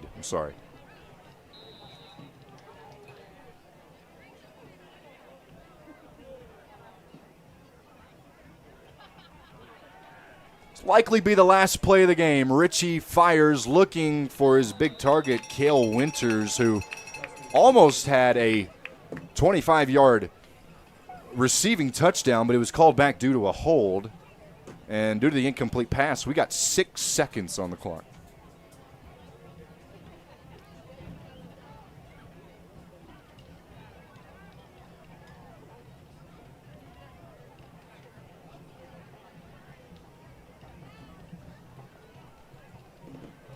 Ball at the 47-yard line. See if there's a big chunk play here. Oh. It is a short pass out far side. Jarvarius Wade, who can still make things happen with blockers, gets down the sideline, and the clock strikes 0. That's the end of the half. Wade got tackled near the 25-yard line, and that is probably the best half of football we've seen this Long Grove Longhorns squad put together so far. I know it's week 2. But that was an impressive showing on both sides of the ball, Sam Harris. No, really glad to see what's going on here with the Longhorns. Hopefully they're starting to mesh things together. Those first 2 games are, just trying to figure things out and see what's going on and what needs to be fixed and who can play what and who's comfortable doing what. But, no, glad to see the O-line starting to hook up a little bit. Run game starting to get open. And some good football by the Lone Grove Longhorns. Anxious to see what will happen in the near future. We're going to head into the halftime break and be right back after these words from our sponsors.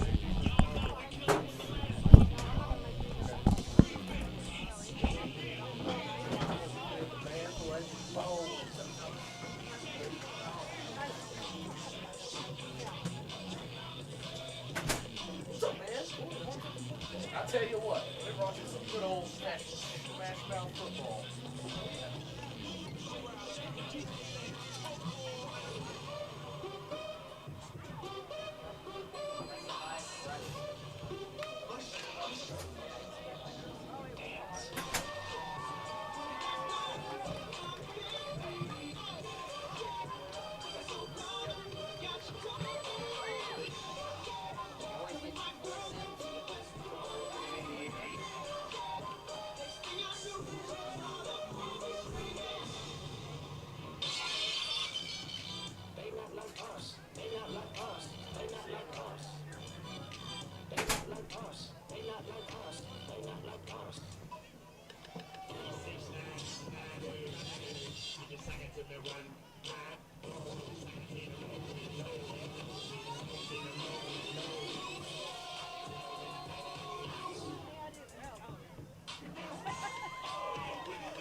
We welcome you inside the broadcast booth. Andrew Dunham, Sam Harris joining you on the call. 28-7 is the score here in Long Grove, Oklahoma. Long Grove has a lead over Chandler.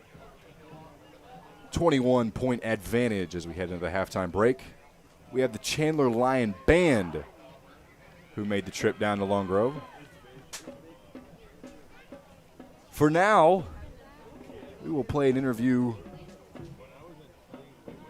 conducted by Jay Lindley. Is an interview with the president of the Long Grove Athletic Booster Club, Miss Terry Quinn. As our man Jay Lindley got to sit down with her. And the station high school spotlight interviews are, of course, brought to you by the station, a mouth-watering menu and wall-to-wall TVs. The station is your spot for pro, college, and even your high school sports teams. 2 blocks east of the Carter County Courthouse on Mill Street, open 7 days a week, where every game is played on turf, home turf at the station. It's time now for the Long Grove Longhorn High School Spotlight, presented to you by the Station Sports Bar and Grill. With a mouth-watering menu, wall-to-wall TVs, the station is your spot for pro, college, and even your local high school sports teams. Just 2 blocks east of the Carter County Courthouse on Mill Street, open 7 days a week. The station, where every game is played on home turf.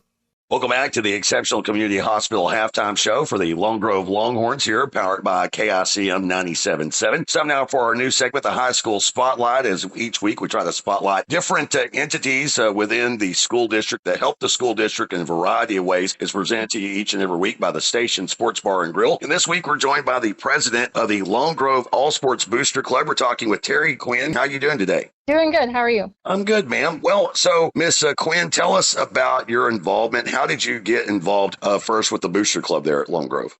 Well, it's been a little bit, but it's something I like to be involved in anything my kids are doing. So it really kind of started with getting donations for the bullpen and down at the baseball field. And after I, got fundraisers going on and stuff like that there, they kind of wrapped me into everything else. So I've probably been involved like 6 or 7 years, maybe a little more. I'm not 100% sure, but time flies when you get into it, huh? When you're having fun, that's it. So tell us, what do you do? What's your daytime profession? I am an instructor at Murray State College. I teach anatomy and physiology here at Murray in Ardmore. Okay, so you're juggling that and you're involved with the Long Grove School District via the Booster Club. As you mentioned, you got started in raising funds for the baseball program. So your Booster Club, it's all sports. What are some of the activities you guys try to do throughout the year for the different sports you have there on campus? Well, we really are trying to, make sure that it's a community effort. Lone Grove has a really good community. They support the kids in all the things that direction. So one of the things that we start the year off with is a prayer walk. We started this 4 years ago when we were going through the loss of 2 of our students, and we just kind of go around before school starts and you pray over the school and pray for our students and the teachers and things like that. We also do different fundraisers, like we do ham sales around Easter to try to get money to come in. If we have somebody within our community, like Coach Cole lost his house this past summer, we do fundraisers to give or donate money back to them. We've done that for like Ava Shorter. She's one of our students that was battling cancer. We, give donations to things like with the Coach Furr was doing fundraisers for him whenever he was sick. The Booster Club donated money back to that to help out there. And we give scholarships to the seniors at the end of every year. They have to write us an essay and things like that. And then we have outside sources judge and seniors scholarships also. Now, you mentioned that the house fire that Coach Cole dealt with. What's it like being able to be a part of a community where you guys are close-knit enough that while tragedy may have struck, you guys kind of banded together to help out in that situation? You don't get that in the big city sometimes. Right. It's I grew up in a small town, so it's something that it's always something that I've wanted for my kids. It's something that we looked for when we were looking for, a place to end up. And it's a huge deal, I think, to a lot of people, especially, the smaller towns. Like you said, it's not something that you get in the big cities. But Lone Grove is one. tragedies like Coach Cole's house or, things like that. And it's a big deal for this community to come together to feel the support, whether it be financial or emotional or whatever that is. I think it's a big draw to Lone Grove for a lot of people that have ever experienced it. It's something that a lot of people will talk about. Again, we're talking with Miss Terry Quinn. She is the president of the Lone Grove All Sports Booster Club. So someone out there watching the game tonight, listening, wants to get involved either physically or monetarily. How would they go about doing that? Reaching out on the Facebook booster page. It's just Lone Grove Athletic Booster Club, and you could reach out there. We have meetings that we post there and things like that also. If you reach out to the school, they would be able to put you in contact with one of us also. We're always looking for people to help. We run the concession stands at football and basketball, and we're always looking for people to come and help with that because, any of the money that we raise goes right back to the student athlete. And we've been working pretty hard the last couple of years. We've been able to give back $50,000 to our school athletes just over the past 3 years, I'm pretty sure. We gave $20,000 back to our programs last year. So again, talking with Terry Quinn. Ma'am, do appreciate you taking the time to join us to tell us a little bit more about the Booster Club. And for your time, by the way, you get a $20 gift card to the station Sports Bar and Grill. So I hope you get to enjoy that. And good luck with what you guys are doing there in Lone Grove. Great. Thank you very much. Of course, coming up, we've got more of the Exceptional Community Hospital halftime show. We'll get it back to Andy and the crew here in a moment, as this is Lone Grove Longhorn Football, powered by KICM 97.7, the big station. And that's this week's Lone Grove Longhorn High School Spotlight, presented to you by the station Sports Bar and Grill. At Barrett Mortgage, you're not just a client, you're family. Your local mortgage experts, Kat and John Terry and Tim Barrett, have 50-plus years of combined experience in making things stress-free, with fast approvals and options tailored just for you. First-time buyers, refinances, federal loan programs, and more. Barrett Mortgage will guide you every step of the way. Your friendly and local mortgage lenders is Barrett Mortgage. For reviews, contact info, and more, visit barrettmortgagegroup.com. Barrett Mortgage, where we treat you like family. Barrett Mortgage, NMLS 2650882. Cat Terry, NMLS 1140038. John Terry, NMLS 2598209. Tam Barrett, NMLS 291967. Success Mortgage Partners Incorporated supports equal housing opportunity. NMLS ID 130562. This is informational only and not an offer of credit or commitment to lend. Contact Barrett Mortgage Success Mortgage Partners Incorporated to learn more about your eligibility for its mortgage products.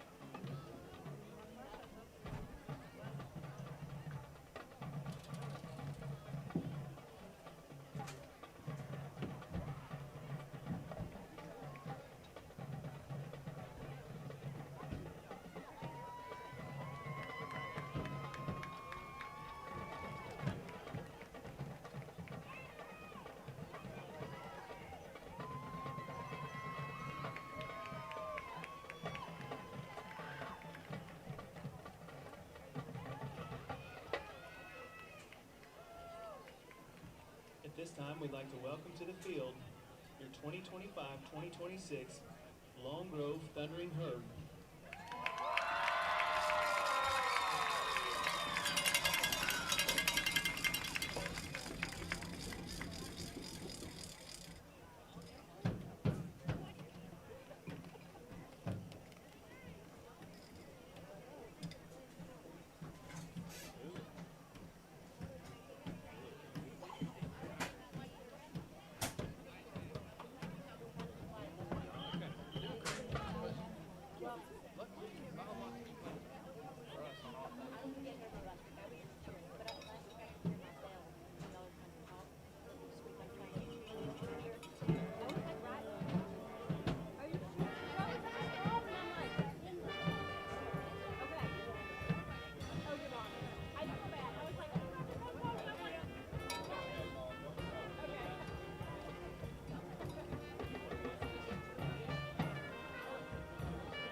Every day begins with a promise to work hard and to build a future. That's why we're here, providing the tools, expertise, and John Deere equipment you have relied on for generations to help you get the job done right. We're with you. That's our promise to you, because no matter the project or the challenge you're facing, we're with you. We're united.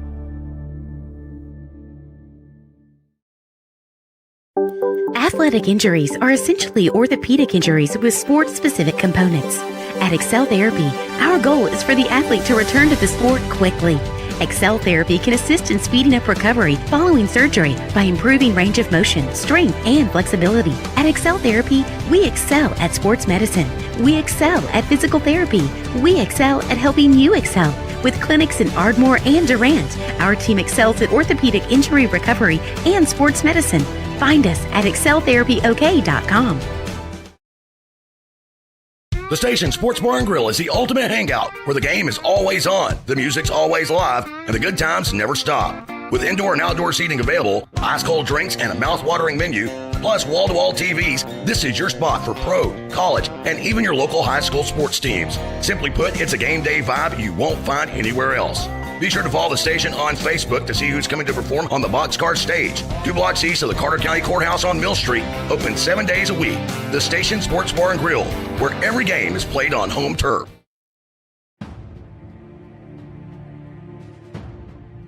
At Taco Casa, we get our beef from the American rancher. our corn from the American farmer, and our cheese from the American dairyman. We feed Americans. Taco Casa, real fresh, real food, real good, since 1972.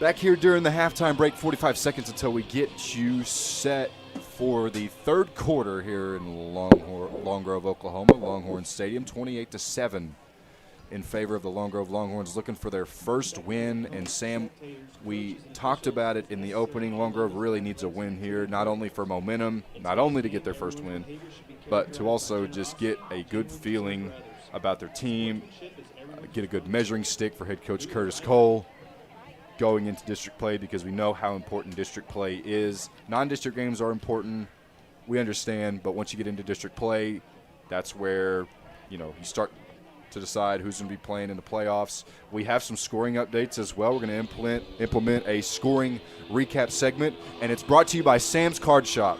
Oh my gosh, I just threw that at you. Man. Sam's Card Shop brings you the scoring recap segment here on KICM TV. Not a lot of games going on. There's some big games that involve some district opponents. Seminole, who is the next opponent that the Long Grove Longhorns will see. That will be on a bye week, so not next week, but it will be on September 26th, and it'll be at Seminole. So the Long Grove Longhorns will open up district play at Seminole. They are beating Tecumseh 20-14, and Sulphur at Davis, the defending Class 2A state champions, facing up against the Class 3A runner-up in the championship. Sulphur has a lead 28-14. Anadarko, who we saw in the season opener, they're up 7-0 on Chickasha. Of course, here in Chandler, or here in Long Grove, it's Long Grove beating Chandler 28-7 after the first half. Berry Hill is hosting Bristow. They're up 14-8. And the kickoff has happened, and we are going into our start of the third quarter, taken in by number 6. Chase Buchanan will get the return. He's been the primary returner for Chandler, and there's some extracurriculars going on after that play, and there's a penalty flag to start this third quarter. McLeod is in a high-scoring game at Bethel, 28-26 in favor of Bethel. Perkins Tryon, who is actually traveling to Cushing. Perkins Tryon will come to Long Grove this year. Of course, almost just walking distance from Stillwater, America. Perkins Tryon up 12-10 on Cushing. Plainview went across the Texas state line and played up against Bells. They're leading 21-7. Not to change the subject, but I do have some valuable information that I feel like I should spread. After talking to some people, figured out what the neon was for. I guess traditionally on homecoming, neon is what the student section wears, and I guess this year the student section did not do it, and the coaches were not informed, as number 3, Darius Wade, keeps on going, makes a great play for Chandler and gets the first down on first down. Took some bodies with him too.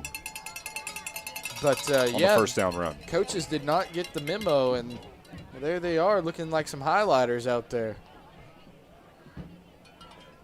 I wonder what causes that confusion. Like, of course, you got the student section who, usually there was a planner who gets these themes and events. Not sure what happened there. But I do like the neon look, I guess, for homecoming. Definitely eye-catching. It's definitely a look. You can see them from up here. It is a little dark outside. Sun is down. Second play of the drive for Chandler, and it's a short run for 2 yards as they get it across Long Grove territory. Chandler, high-tempo offense, but we mentioned in the first half their bread and butter is running the ball. They had a long run on the first drive of this third quarter. There's another run by Darius Wade. Wade had the first run on the drive. That went for 20 yards. And now it's third down. Something we were talking about before halftime is, like you just said, Chandler's bread and butter there is the run game. But when you're down 21 points, running the ball can kind of not be in your favor because that clock will keep running. And the way this Long Grove defense has been playing. Richie tumbles forward, got stopped short of the line to gain, but I'd imagine Chandler's going to go for this. Hopefully time is not in Chandler's favor. It looks like Chandler will go for it. You're going to have a big stop right here by the Longhorns. If they can get a stop here, that'd be a great way to start the third quarter and hopefully. 4th and 2, already 2 minutes have gone by in this third quarter. This Jeff's Auto Service third quarter. Man in motion, it's Darius Wade, who's had a heavy dose of the run game. It's a give up the middle. Oh, yeah, they got Jarvarius Wade is stopped short, and I'd imagine it'll be a turnover on downs. Great job by the Longhorn defense right there. It's exactly what it is, and you said concrete wall. That was built by that play, and there's some players on that defensive line that can make that happen. The District 3A2 as a whole went 5-2 in their season openers last week. Of course,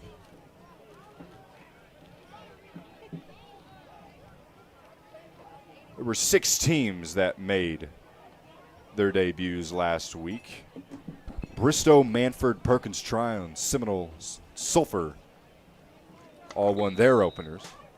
All those teams looking to get to 2-0. And the 2 winless teams in District 3A2, the Long Grove Longhorns and also McLeod. Long Grove right now in the driver's seat of their first win. They just take care of business right here. Their first play of the second half is a run up the middle for Kane Roberts and a first down.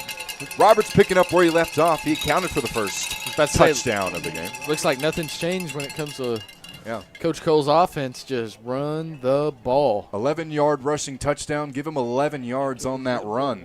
And the clock will continue to run. 9:45 left as the Horns are inside Chandler territory. Some would say that's what you call good offense.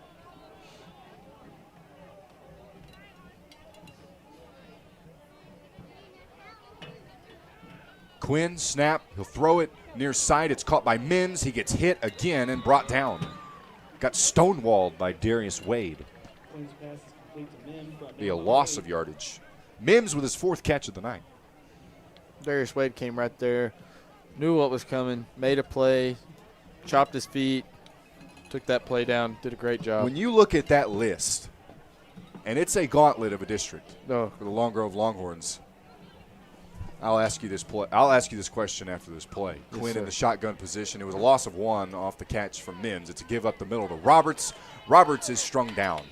Tackled by the ankles by number 20, Josiah Tillis. When you look at that list of teams, who is your winner out of District 3A2? I know it's only week 2, but just off the top of your head, who do you see coming out? Sulphur? I see Sulphur. Okay. Sulphur Bulldogs, they lost a lot in the graduation process. And also, well, nowadays you have to mention the transfer portal as well, losing key players. Of course, that game will be later on down the road as it's a keeper by Quinn, and he's brought down. Tackled by number 7, Bryson Taylor. Perkins Tryon, they lost a lot of guys last year. Sulphur did too, but I feel like Sulphur still got most of their key players, especially on that offensive line. They lost Gillum. That was a big chunk out of their offense/defensive line, but when it comes to the other guys, they still got them. Long Grove's going to go for it here on 4th down and 2. 7:40 left in this third quarter. Quinn making sure everybody's set in motion is able shorter. It will be a keeper by Quinn, and oh boy, that's going to be close. That's going to be really close. The line to gain was the 34-yard line We'll see where the officials spot the ball, and it looks like initially that is a first down. By the eye test. By the eye test up here in the press box, it looks like Quinn got just enough, and he did. Drive will continue for the Horns. First down and 10.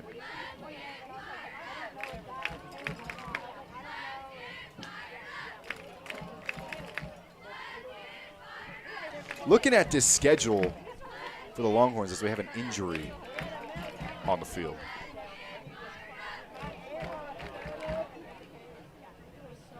We'll take a timeout and be back after these words.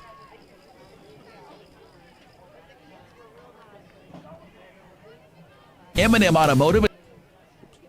Automotive is now in its bigger, better location right on Highway 70 for your convenience. M&M specializes in air conditioning services of all kinds, including building and repairing AC lines for cars, trucks, and heavy equipment. They also do custom and factory exhaust systems, from brakes and tires to computer diagnostics, from tune-ups and oil changes to belts and water pumps, as well as transmission, suspensions, and general repair and maintenance. M&M Automotive offers a 2 to 3 year parts and labor warranty on all services. Trust your vehicle to the professionals at M&M Automotive Air Conditioning and Exhaust. Now on Highway 70 in Lone Grove.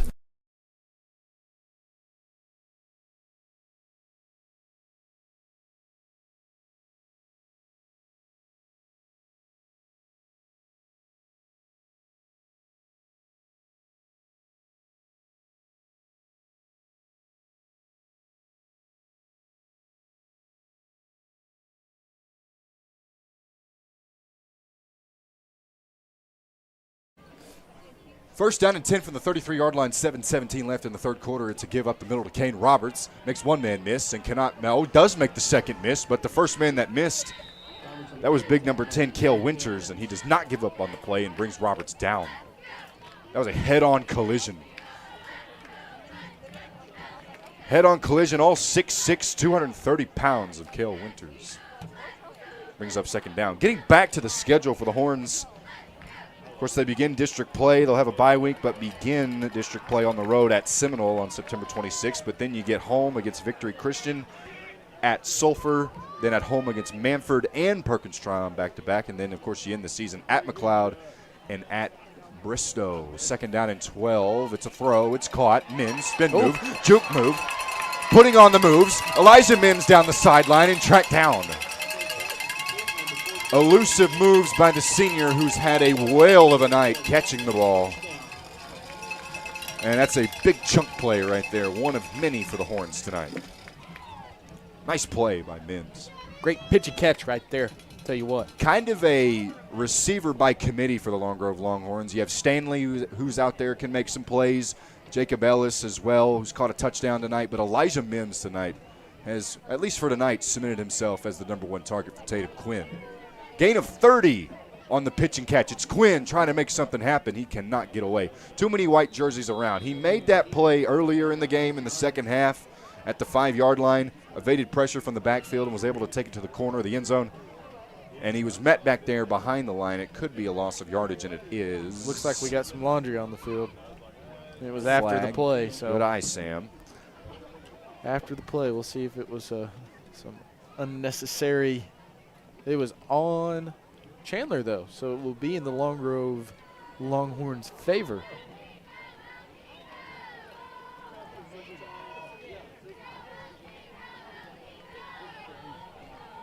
Official on the white hat umpire tonight, talking with the head coach of the Long Grove Longhorns, Curtis Cole. That's Patrick Garrett, who had a conversation with Curtis Cole. Substitutions for the Horns. Train. Roberts checks out. Looks like the along with ball Farrell is on the 3-yard line, so half the distance to the goal as the ball was marked at the 6. Now it's at the 3 due to the penalty. We get to see some good old-fashioned wishbone right here, I tell you what. Stinson and Hartman in the backfield along with Justin Bradshaw. And he's in. Touchdown, Luke Stinson. Or no? Stinson looks like he was stopped short. It was a give to Stinson, however. Looks like a 2-yard run. Like the Horns, however, are knocking on the door. They're at the 1-yard line again. Really close. Quinn has 2 rushing touchdowns tonight. He's lined up under center. Will he take it himself and call his own number? He will. Gets a push from Bradshaw, and he's in for the touchdown. 3rd rushing touchdown for number 3 tonight. 4 total, and the Horns continue to stomp on the Lions. There's that touchdown, or as Andy has quoted, touchdown. We trademarked that in week 0 against Anadarko when Quinn took it 15 yards on a, touchdown. It was on a 4th and 1. But Quinn, nonetheless, finds himself back in the end zone, picks up where he left off. 5:16 left in this 3rd quarter. Urel De La Torre. Kick is up, and it is good. 5 of 5 on extra points. 35 points for the Horns.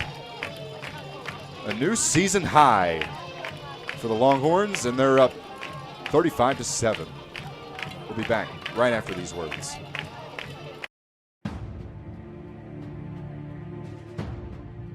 At Taco Casa, we get our beef from the American rancher, our corn from the American farmer, and our cheese from the American dairyman. We feed Americans. Taco Casa, real fresh, real food, real good, since 1972.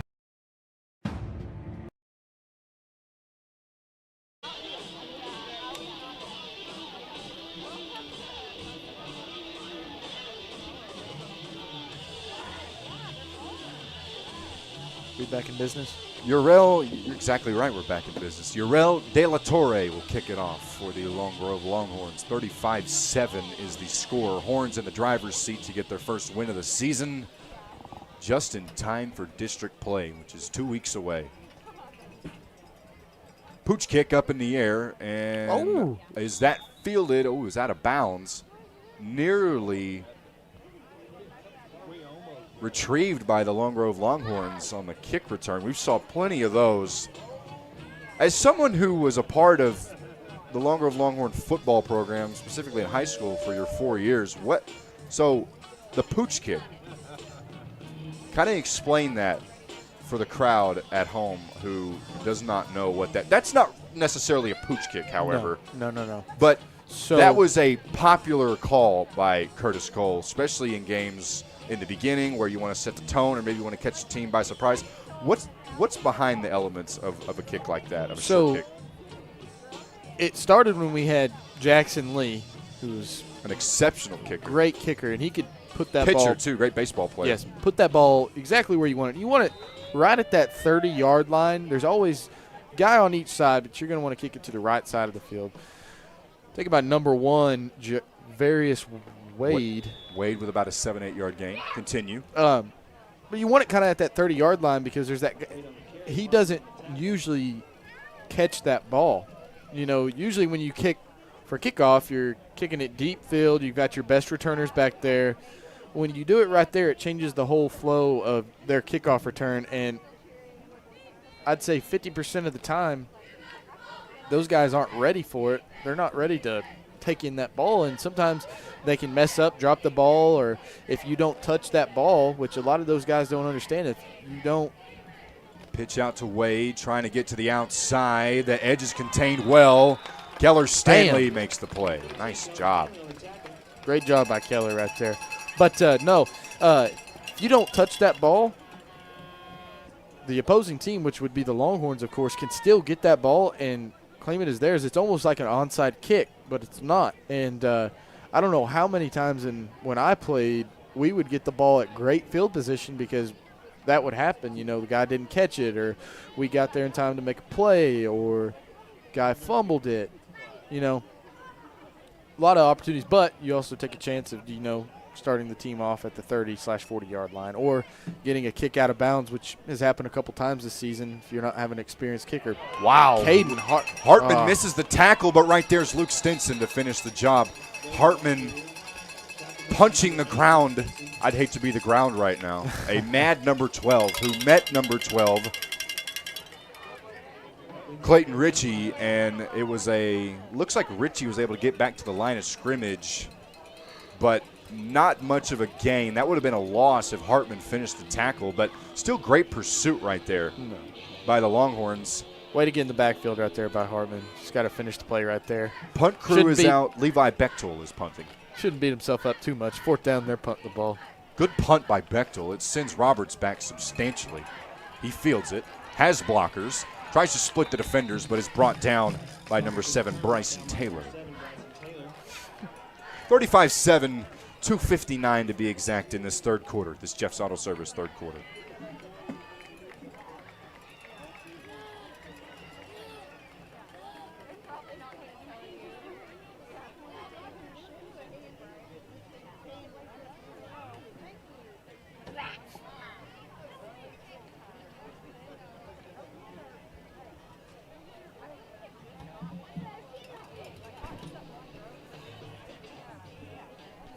Ball will start at the 39-yard line. It is Stinson in the backfield to the left hip of Quinn. It's a fake to Stinson. Quinn keeps it, trying to get to the outside, and he's strung down by the shoulder pad. Brought down by number 50. Trying to take his jersey off right there. Maddox Metheny tackle. It's the first time this season, Sam, we have had opposing broadcast crews come into the press box with us. Of course, on the other side, we welcome Chandler Lions TV from Squirtle. We have an injury on the field. They brought a crew, too. They have, they're all locked.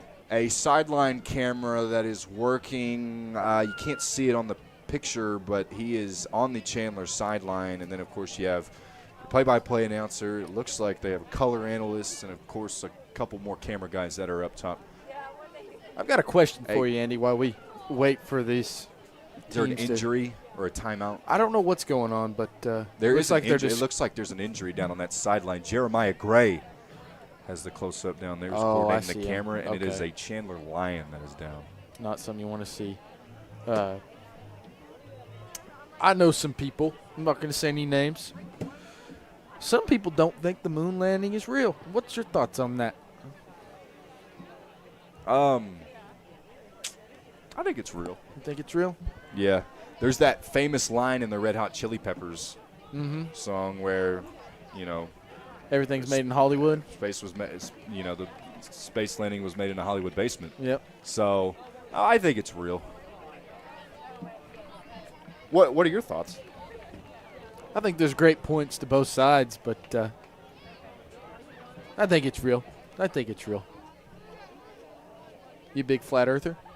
I'm not. I can't get behind that.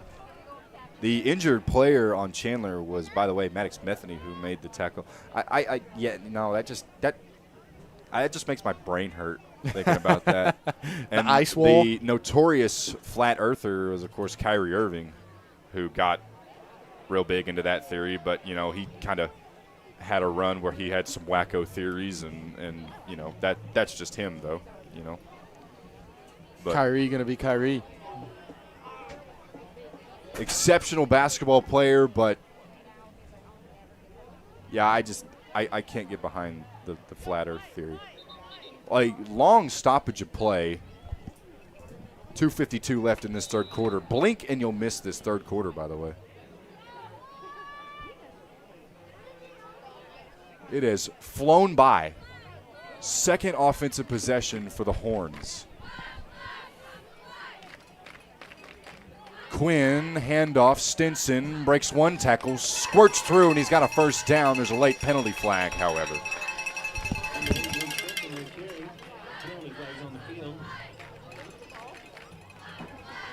Looks like they're waving the flag, or one of them at least. In motion on that play was Trip Trisciani wearing the number 20. He's not listed on my roster, and I had to run in the middle of the room and talk to Tyler Troop and get extra confirmation on who number 20 was. Did I miss some fantastic analysis, like always, from Sam Harris? Waved the flag, but it's still on the ground, so I'm kind of confused at what's going on here. Well, we had walked into the broadcast, or I was in the broadcast booth. Of course, we had to set everything up, and our man Sam Harris brought me a gift that is very precious to my heart now, as the officials will continue to get the spottage of the ball.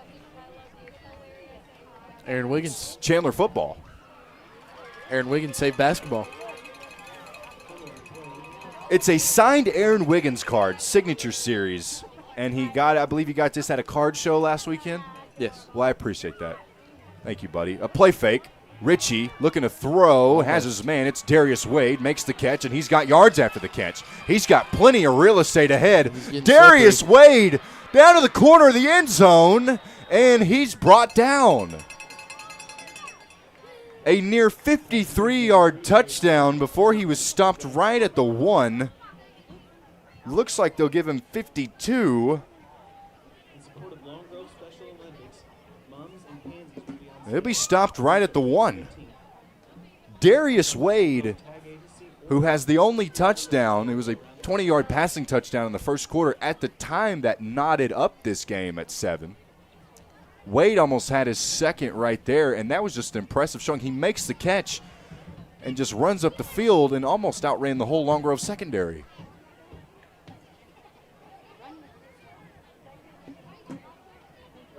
I think the Longhorns were expecting a run right there and kind of pressed up a little bit. And it was a good throw by Richie on the 1. Chandler on the advantage of run, it. say that.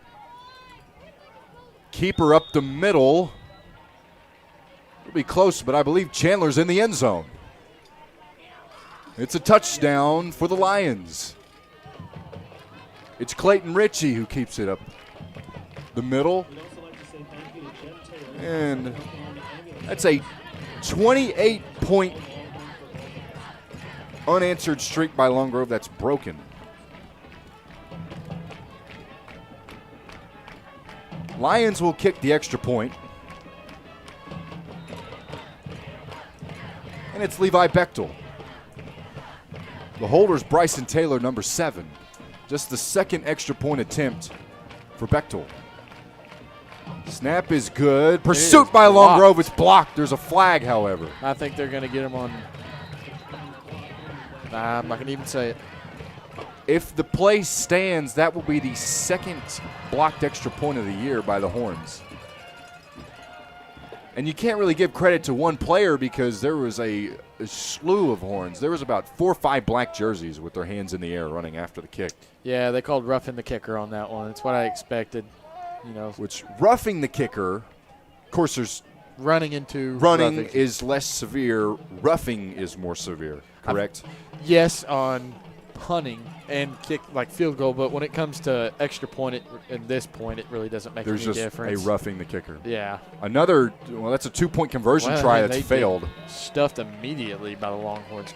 Great job there. Clayton Ritchie tried to get the 2-point conversion the same way he got the touchdown on the 2-point conversion, but the Horns denied access. There's about 6 or 7 guys right there make that play.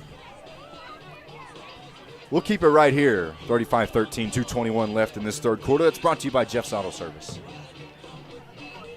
Beautiful night here in Lone Grove. 81 degrees is now the temperature. We had, to this point, our warmest kickoff time. It was about 89 degrees when we kicked off at 7 o'clock. You know, in Anadarko, what it was 70 last week. Even that. Yeah, last week was rainy and last week cold. was rainy and cool. And we had to get our jackets on, and I'm over here in my T-shirt kind of sweating a little bit. Was talking with Tyler Troop, the public address announcer of the Long Grove Longhorns, and he said, yeah, there's that August weather. The coaching staff, of course, are sporting their neon T-shirts, but you know, last week they were all in their rain gear, and of course, you know, in week 0 against Anadarko, they were still in their kind of cold weather gear. Some of the fans were as well, and tonight I'm not seeing that. I'm seeing a lot of shorts and T-shirts. You know what's funny is, you know, the coaches showed out for the theme more than I think the student section. I don't even think they have a theme. High kick fielded by Mims, trying to break it up the field, and he's brought down near the 40.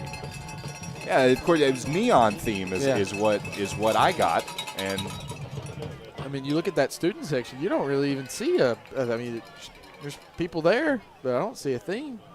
Shout out to the coaches. They're trying hard.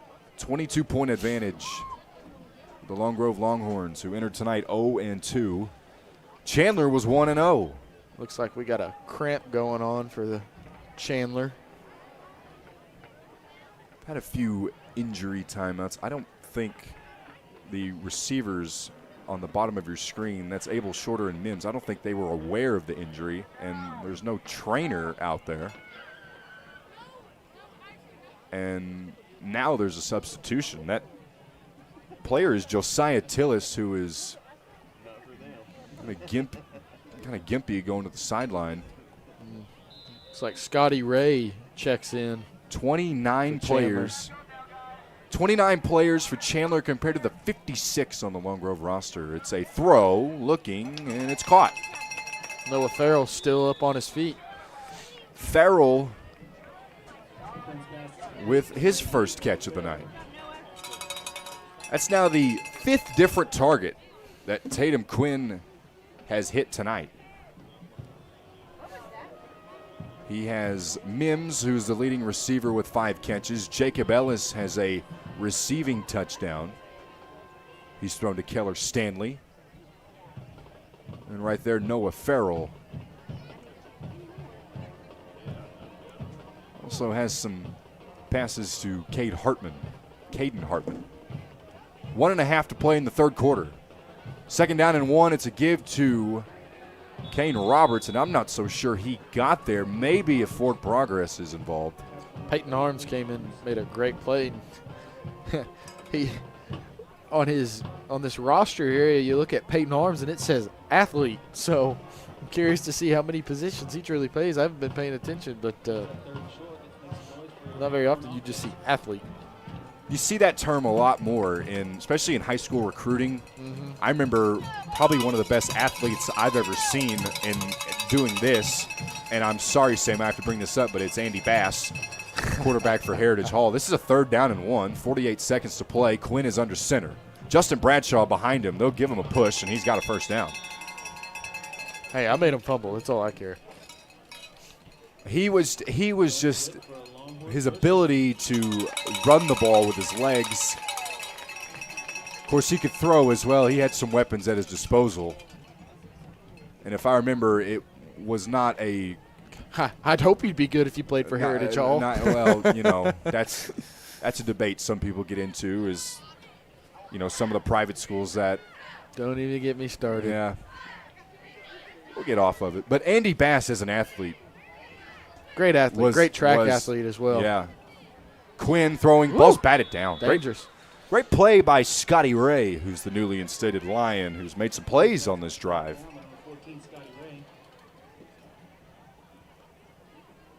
I believe there's a phrase called the best team money can buy. Of course, I'm talking about Oregon. Nothing else. Dixon is beating Medill 46-20. It's interesting because that's not a matchup we see anymore, Dixon-Lone Grove. And Dixon, so far, I've not got to watch them.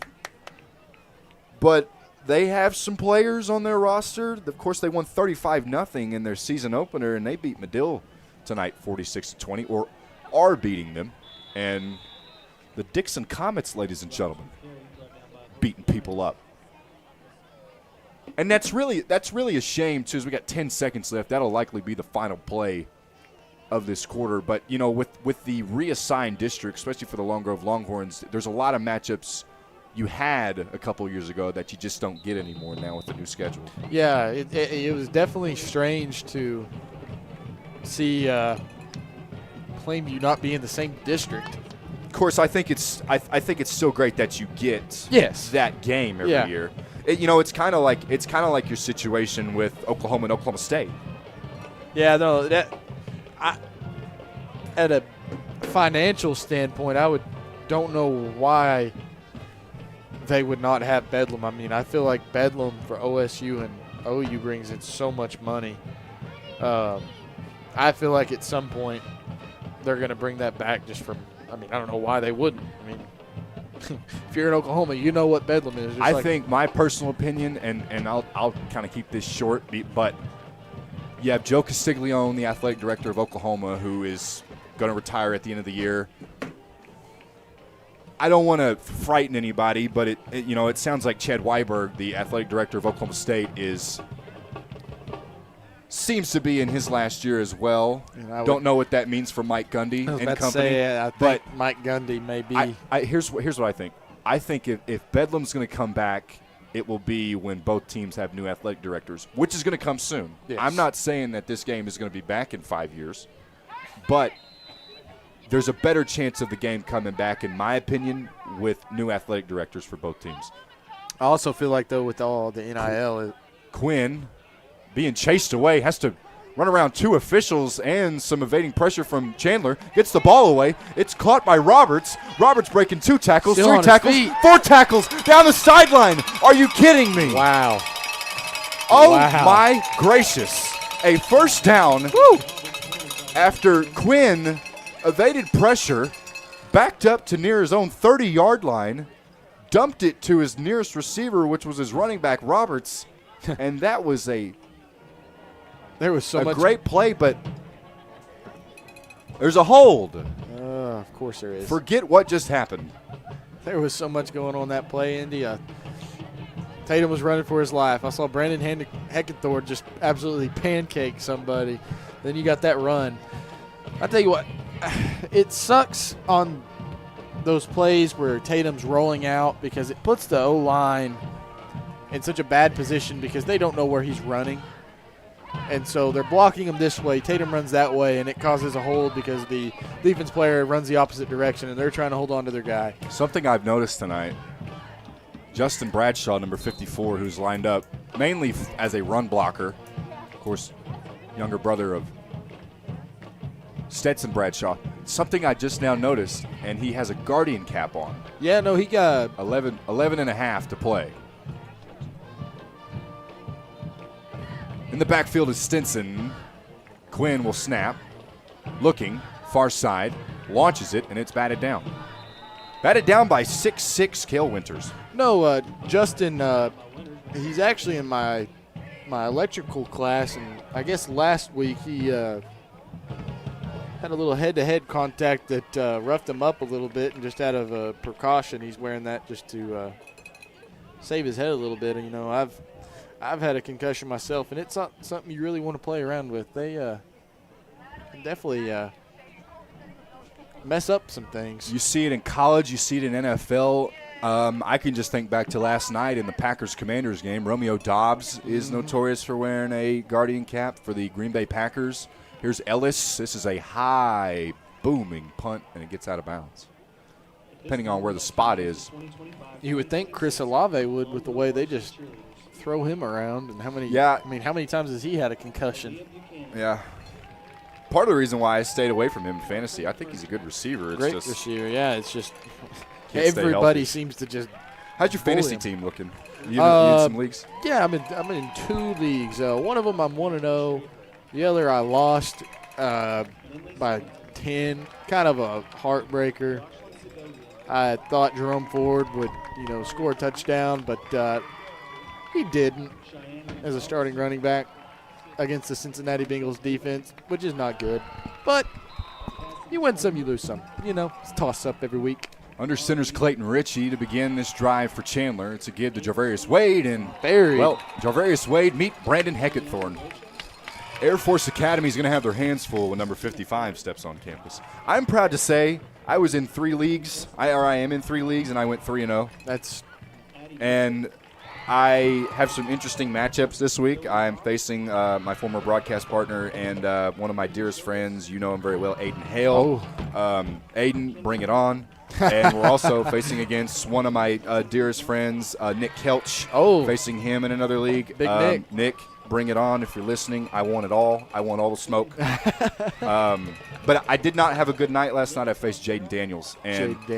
See, I started Jordan Love. Ritchie throwing, it's intercepted. Keller Stanley. And another turnover for the Long Grove Longhorns. I tell you what, this defense has done a really good job all season so far of making turnovers happen. I mean, it's not very often you just see multiple turnovers. If it's a shootout or a team's just sending up prayers. But I mean, That makes 9 turnovers on the year created by the Long Grove Longhorns defense. No. They're averaging 3 a game. Great job. I mean, so far. I mean, that's what you want.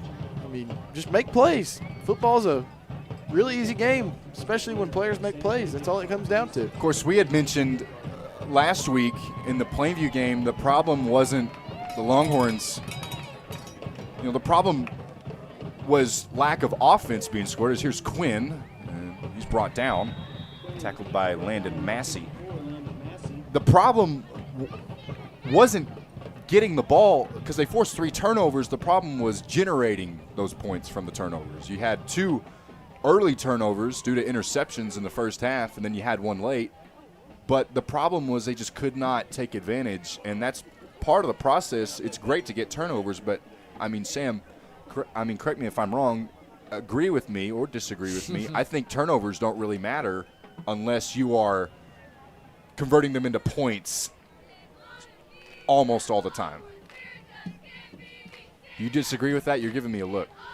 To give to Roberts up the middle. I'm not saying every time Roberts continues to run, he gets past the 10. I'm not saying when you get a turnover, you should score off that turnover every time. I understand there's momentum as well. But in games where you're getting the ball, I feel like it's almost you need to score off that turnover more often than not. Oh, yeah, no, of course. Yeah, no. Turnovers are important. I understand that. Very important. Yeah. Well, and it depends on the situation, too. Well, I mean, like, okay. When it comes to a defensive standpoint, like, if you're a defensive player, you've got your guys. If you're an offensive player, you got your guys. If you play both ways, it's different. But from my standpoint, we were one way. And if we got a turnover on Quinn, handoff Roberts up the middle. Go ahead. If we got a turnover on defense, what the offense does isn't in our hands. But when we did that, it gave us momentum, it gave us confidence, it made us feel like, man, we can take these guys down. We know what they're doing. We're making them bleed, and I can do it again. I can do it again. I'm glad you said that word confidence too. Confidence to me is probably the most important aspect of sports, no matter what you're doing. Confidence is very, very important, and that's why this game is important for the Longhorns. Low snap, Quinn throwing, and it's dropped by Trisciani. It would have been close. Jarvarius Wade was there if Trisciani made that catch, but it's 3rd down. But what I'm getting to is a game like this, this will give the team confidence. This will give them, this team will get their mojo back. Oh, yeah. Heading into district play 2 weeks from tonight. I was telling those guys, it sucks to lose these games, no doubt. But at the end of the day, I'm not going to say it doesn't matter because for confidence, but it doesn't count against you. 8:33 left, low snap. Quinn's had a few of those tonight, and he's got to evade pressure, and he's actually brought down. It was a good play by number 88, Caden Spurlock, and there's also a late flag. They call grounding on that. Intentional grounding, yeah. Interesting. I thought he was out of the pocket, but it was on 3rd down. It was on 3rd down and 9, and if the ball gets moved back like I think it will, this kind of puts the Horns in no man's land. No matter what, with the yard to gain. Yeah, and with it being a grounding, it's a loss of down as well, so it'll be 4th down. Unless it was 2nd. Was it 2nd? No, they got the change. No, yeah, it'll be 4th down for the Lone Grove Longhorns. I'm curious to see if they'll, with the lead they've got, try to fire Coach Cole. I'd say let's throw Urel out there and see how big of a leg he's got. But looks like they may be going for it.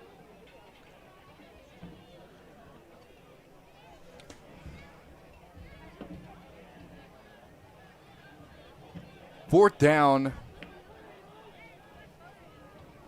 goal to go. Quinn throwing, end zone, has a man, incomplete, but a flag. They're going to call pass interference. The intended receiver was able shorter, and in coverage was Braden Findley, and that'll be a 15-yard penalty and an automatic 1st down for the Lone Grove Longhorns. Call that works in favor of Long Grove. Last time the Horns found themselves in the win column was November 1st of 2024. It was a 46-37 shootout with McLeod. 8:19 left in this fourth quarter.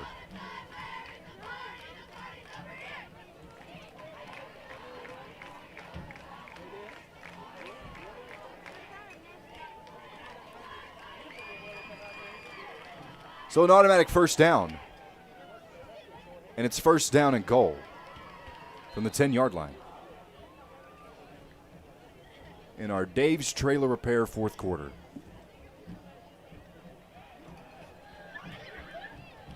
Roberts in the backfield with Quinn. Snap, play fake.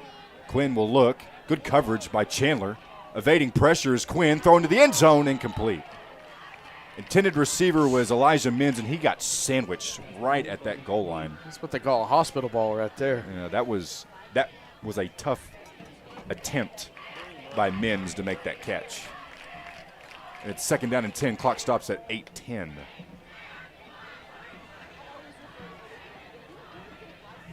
Long Grove matching their season high in points tonight. They can set a new season record. Remember, they scored 35 against Anadarko, but the problem was they gave up 36, and it was on the last play of the game on a 2-point conversion.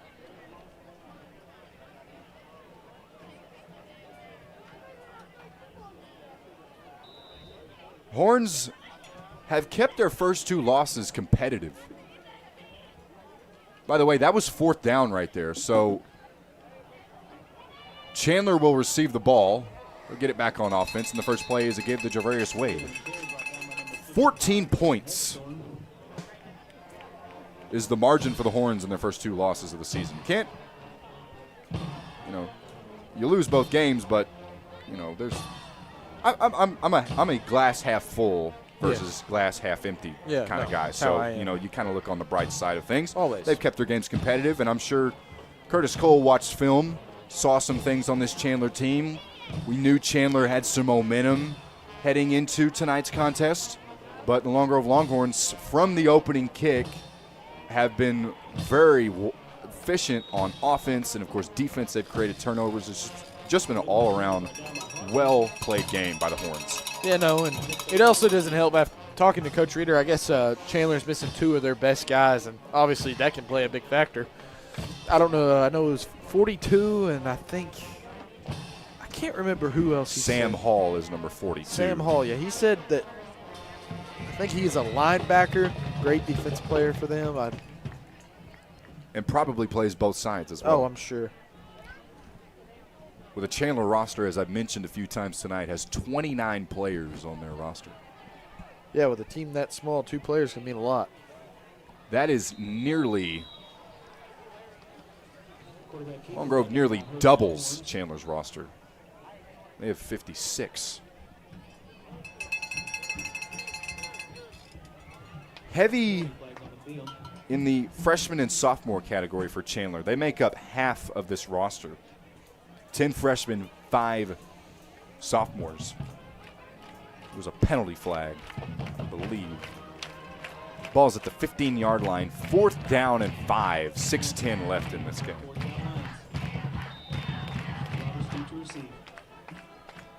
Chandler will punt.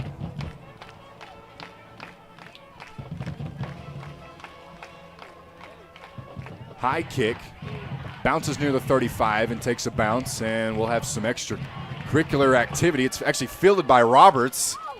Roberts spins away, breaks one tackle, and stays on the ground. Was he ruled down? He was. And then there's an extra hit, and now there's some pushing and shoving. I took my eyes off Roberts because there was some shoving by Abel Shorter, and I did not identify the Chandler player that he was getting into it with. And then Roberts kept going after he got brought down because he thought he wasn't down. The official rules him down.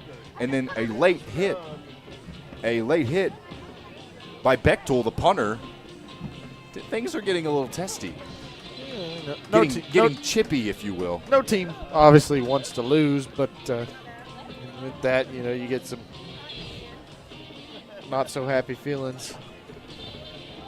Taking Care of Business by Bachman Turner Overdrive is playing over the loudspeakers here at Longhorn Stadium. That is a good song to play. And, hey, we have a quarterback change for the first time this season. It's Scout Quinn, younger brother of Tatum, and it's a give up the middle to Luke Stinson. I've heard the kid can sling it. Hopefully we get to see that. Some say he's waiting in the wings once Tatum will graduate and Scout will take the reins. He's kind of got the same build as Tatum. Of course, you think Scout, and by the way, what a trip this is for me watching the number 6 out there playing quarterback, especially after sitting next to a former number 6. I will say it is kind of weird seeing a 6 out there and it not being making me plays. There. This is interesting. There's 5 minutes left in this fourth quarter. Horns are up 22 points. It's a keeper by Scout Quinn up the middle. Still going. Taking a hit, still going. Breaking going. 2 tackles, 3 tackles, spinning his way forward. And that's another nice scutter. When it comes to making plays, in the family. I was about to say, it must be a genetic thing. No, I was talking to Terry Quinn, which is Scout and Tatum's mama. Who was on our high school spotlight interview brought to you by the station. And I guess, like Tatum, Scout put on about 20 pounds this summer. So that's something you want to see. It sucks because Scout so far has been a great player on defense. You hate to lose him, but at the same time, 3 interceptions through the first 3 games. But then, he's looking so far pretty good on quarterback, so it's like, you lose some, win some. Quinn with a give up the middle. Luke Stinson with another carry. Substitutions for the Horns. Number 11, Hunter Abshire checks into the game. Keller Stanley checks out. Trip Trisciani also in, number 20 for Long Grove. Caden Hartman checking out. Got hockey substitutions going on right now. As we approach 4 minutes to play. 2nd down and 5 for this new look Long Grove offense. A lot of the starters have checked out. Starting with the man calling the plays, Scout Quinn. Another give to Stinson. Stinson on the carry, brought down by number 88, Caden Spearlock.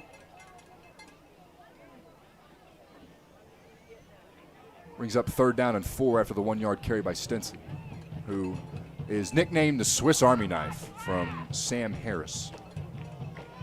That's a good name for him. Do it all. You talked about athlete who was listed. Kanaya Ritchie is an athlete. Josiah Tillis is an athlete. I'm just looking down the roster for Chandler. If Long Grove did that with their roster, I think Luke Stinson would qualify as an athlete. Yeah. 3rd down and 4. Keeper by Quinn. Up the middle. Spinning his way forward. I believe he's got a 1st down. Line to gain was the 4. It'll be a 1st down and goal for the Longhorns. That's a topic of discussion.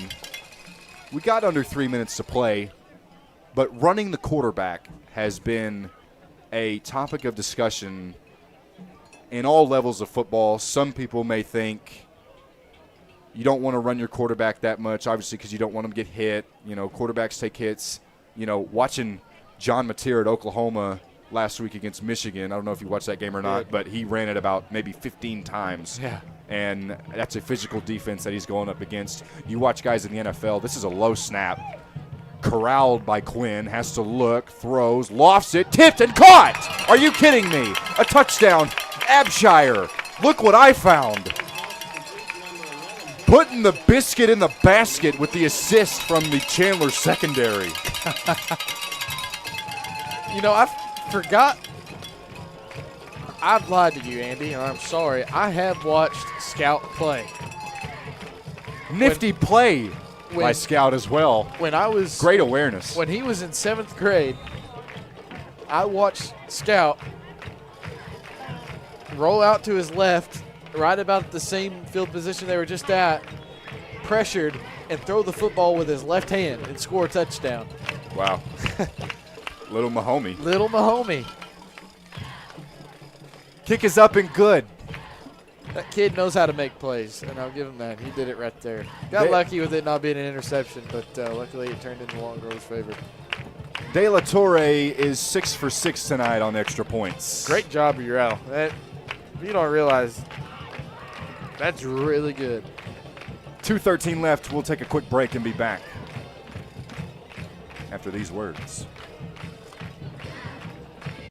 Southern Tech, your community technology center, takes this unique opportunity to recognize all our students and alumni participating in local athletic events. We see you. You are sports announcers, videographers, trainers, band members, cheerleaders, or Pom Squad members. You are team members on the field or court, and you are avid fans in the stands. Beyond our walls, you are still Southern Tech students, and we root for you. Southern Tech, where education empowers.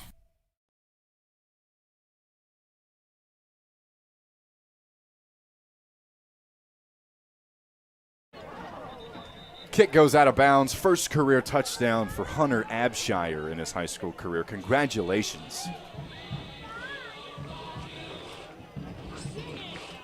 And a nice play by Quinn, too. I don't want the deflection into the hands of Abshire for the touchdown shadow the fact that that was a low fumbled snap. Quinn picks it up, immediately meets two Chandler linemen that are coming right at him. Pause. And he got it right to him. Little underthrown, but great awareness by Abshire. I'm surprised Coach Cole still got all of his starters out there. It looks like number 5 is checked in for Lone Grove. Nathan Dobbs. Got a lot of players out there. Trisciani is manning that middle linebacker position. Here's a run by Javarius Wade. A lot of the starters in for Chandler. Elliott Whittington in, number 19. Oakley Bray, the sophomore defensive lineman, is in, along with number 71, Pierce Watson. Noah Farrell in at the defensive back position. Braxton Armstrong will check out. Caleb Stinson, the freshman, younger brother of Luke, in as well. Clayton Ritchie still in at quarterback, takes it up the middle. First down for Chandler on that 2nd down and 1. 1.5 minutes left in this game. Tackle made by Nathan Dobbs.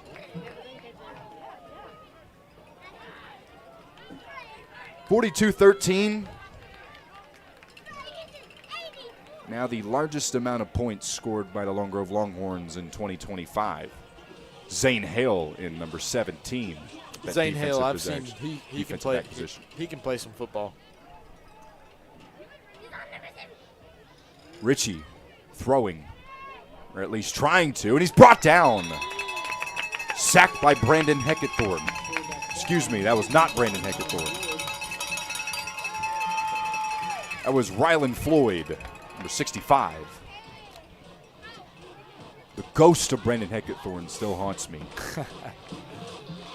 45 seconds left. 40 seconds left. Hunter Abshire, who caught the touchdown on that last offensive possession, lined up at the top of your screen at the defensive back position. Wade,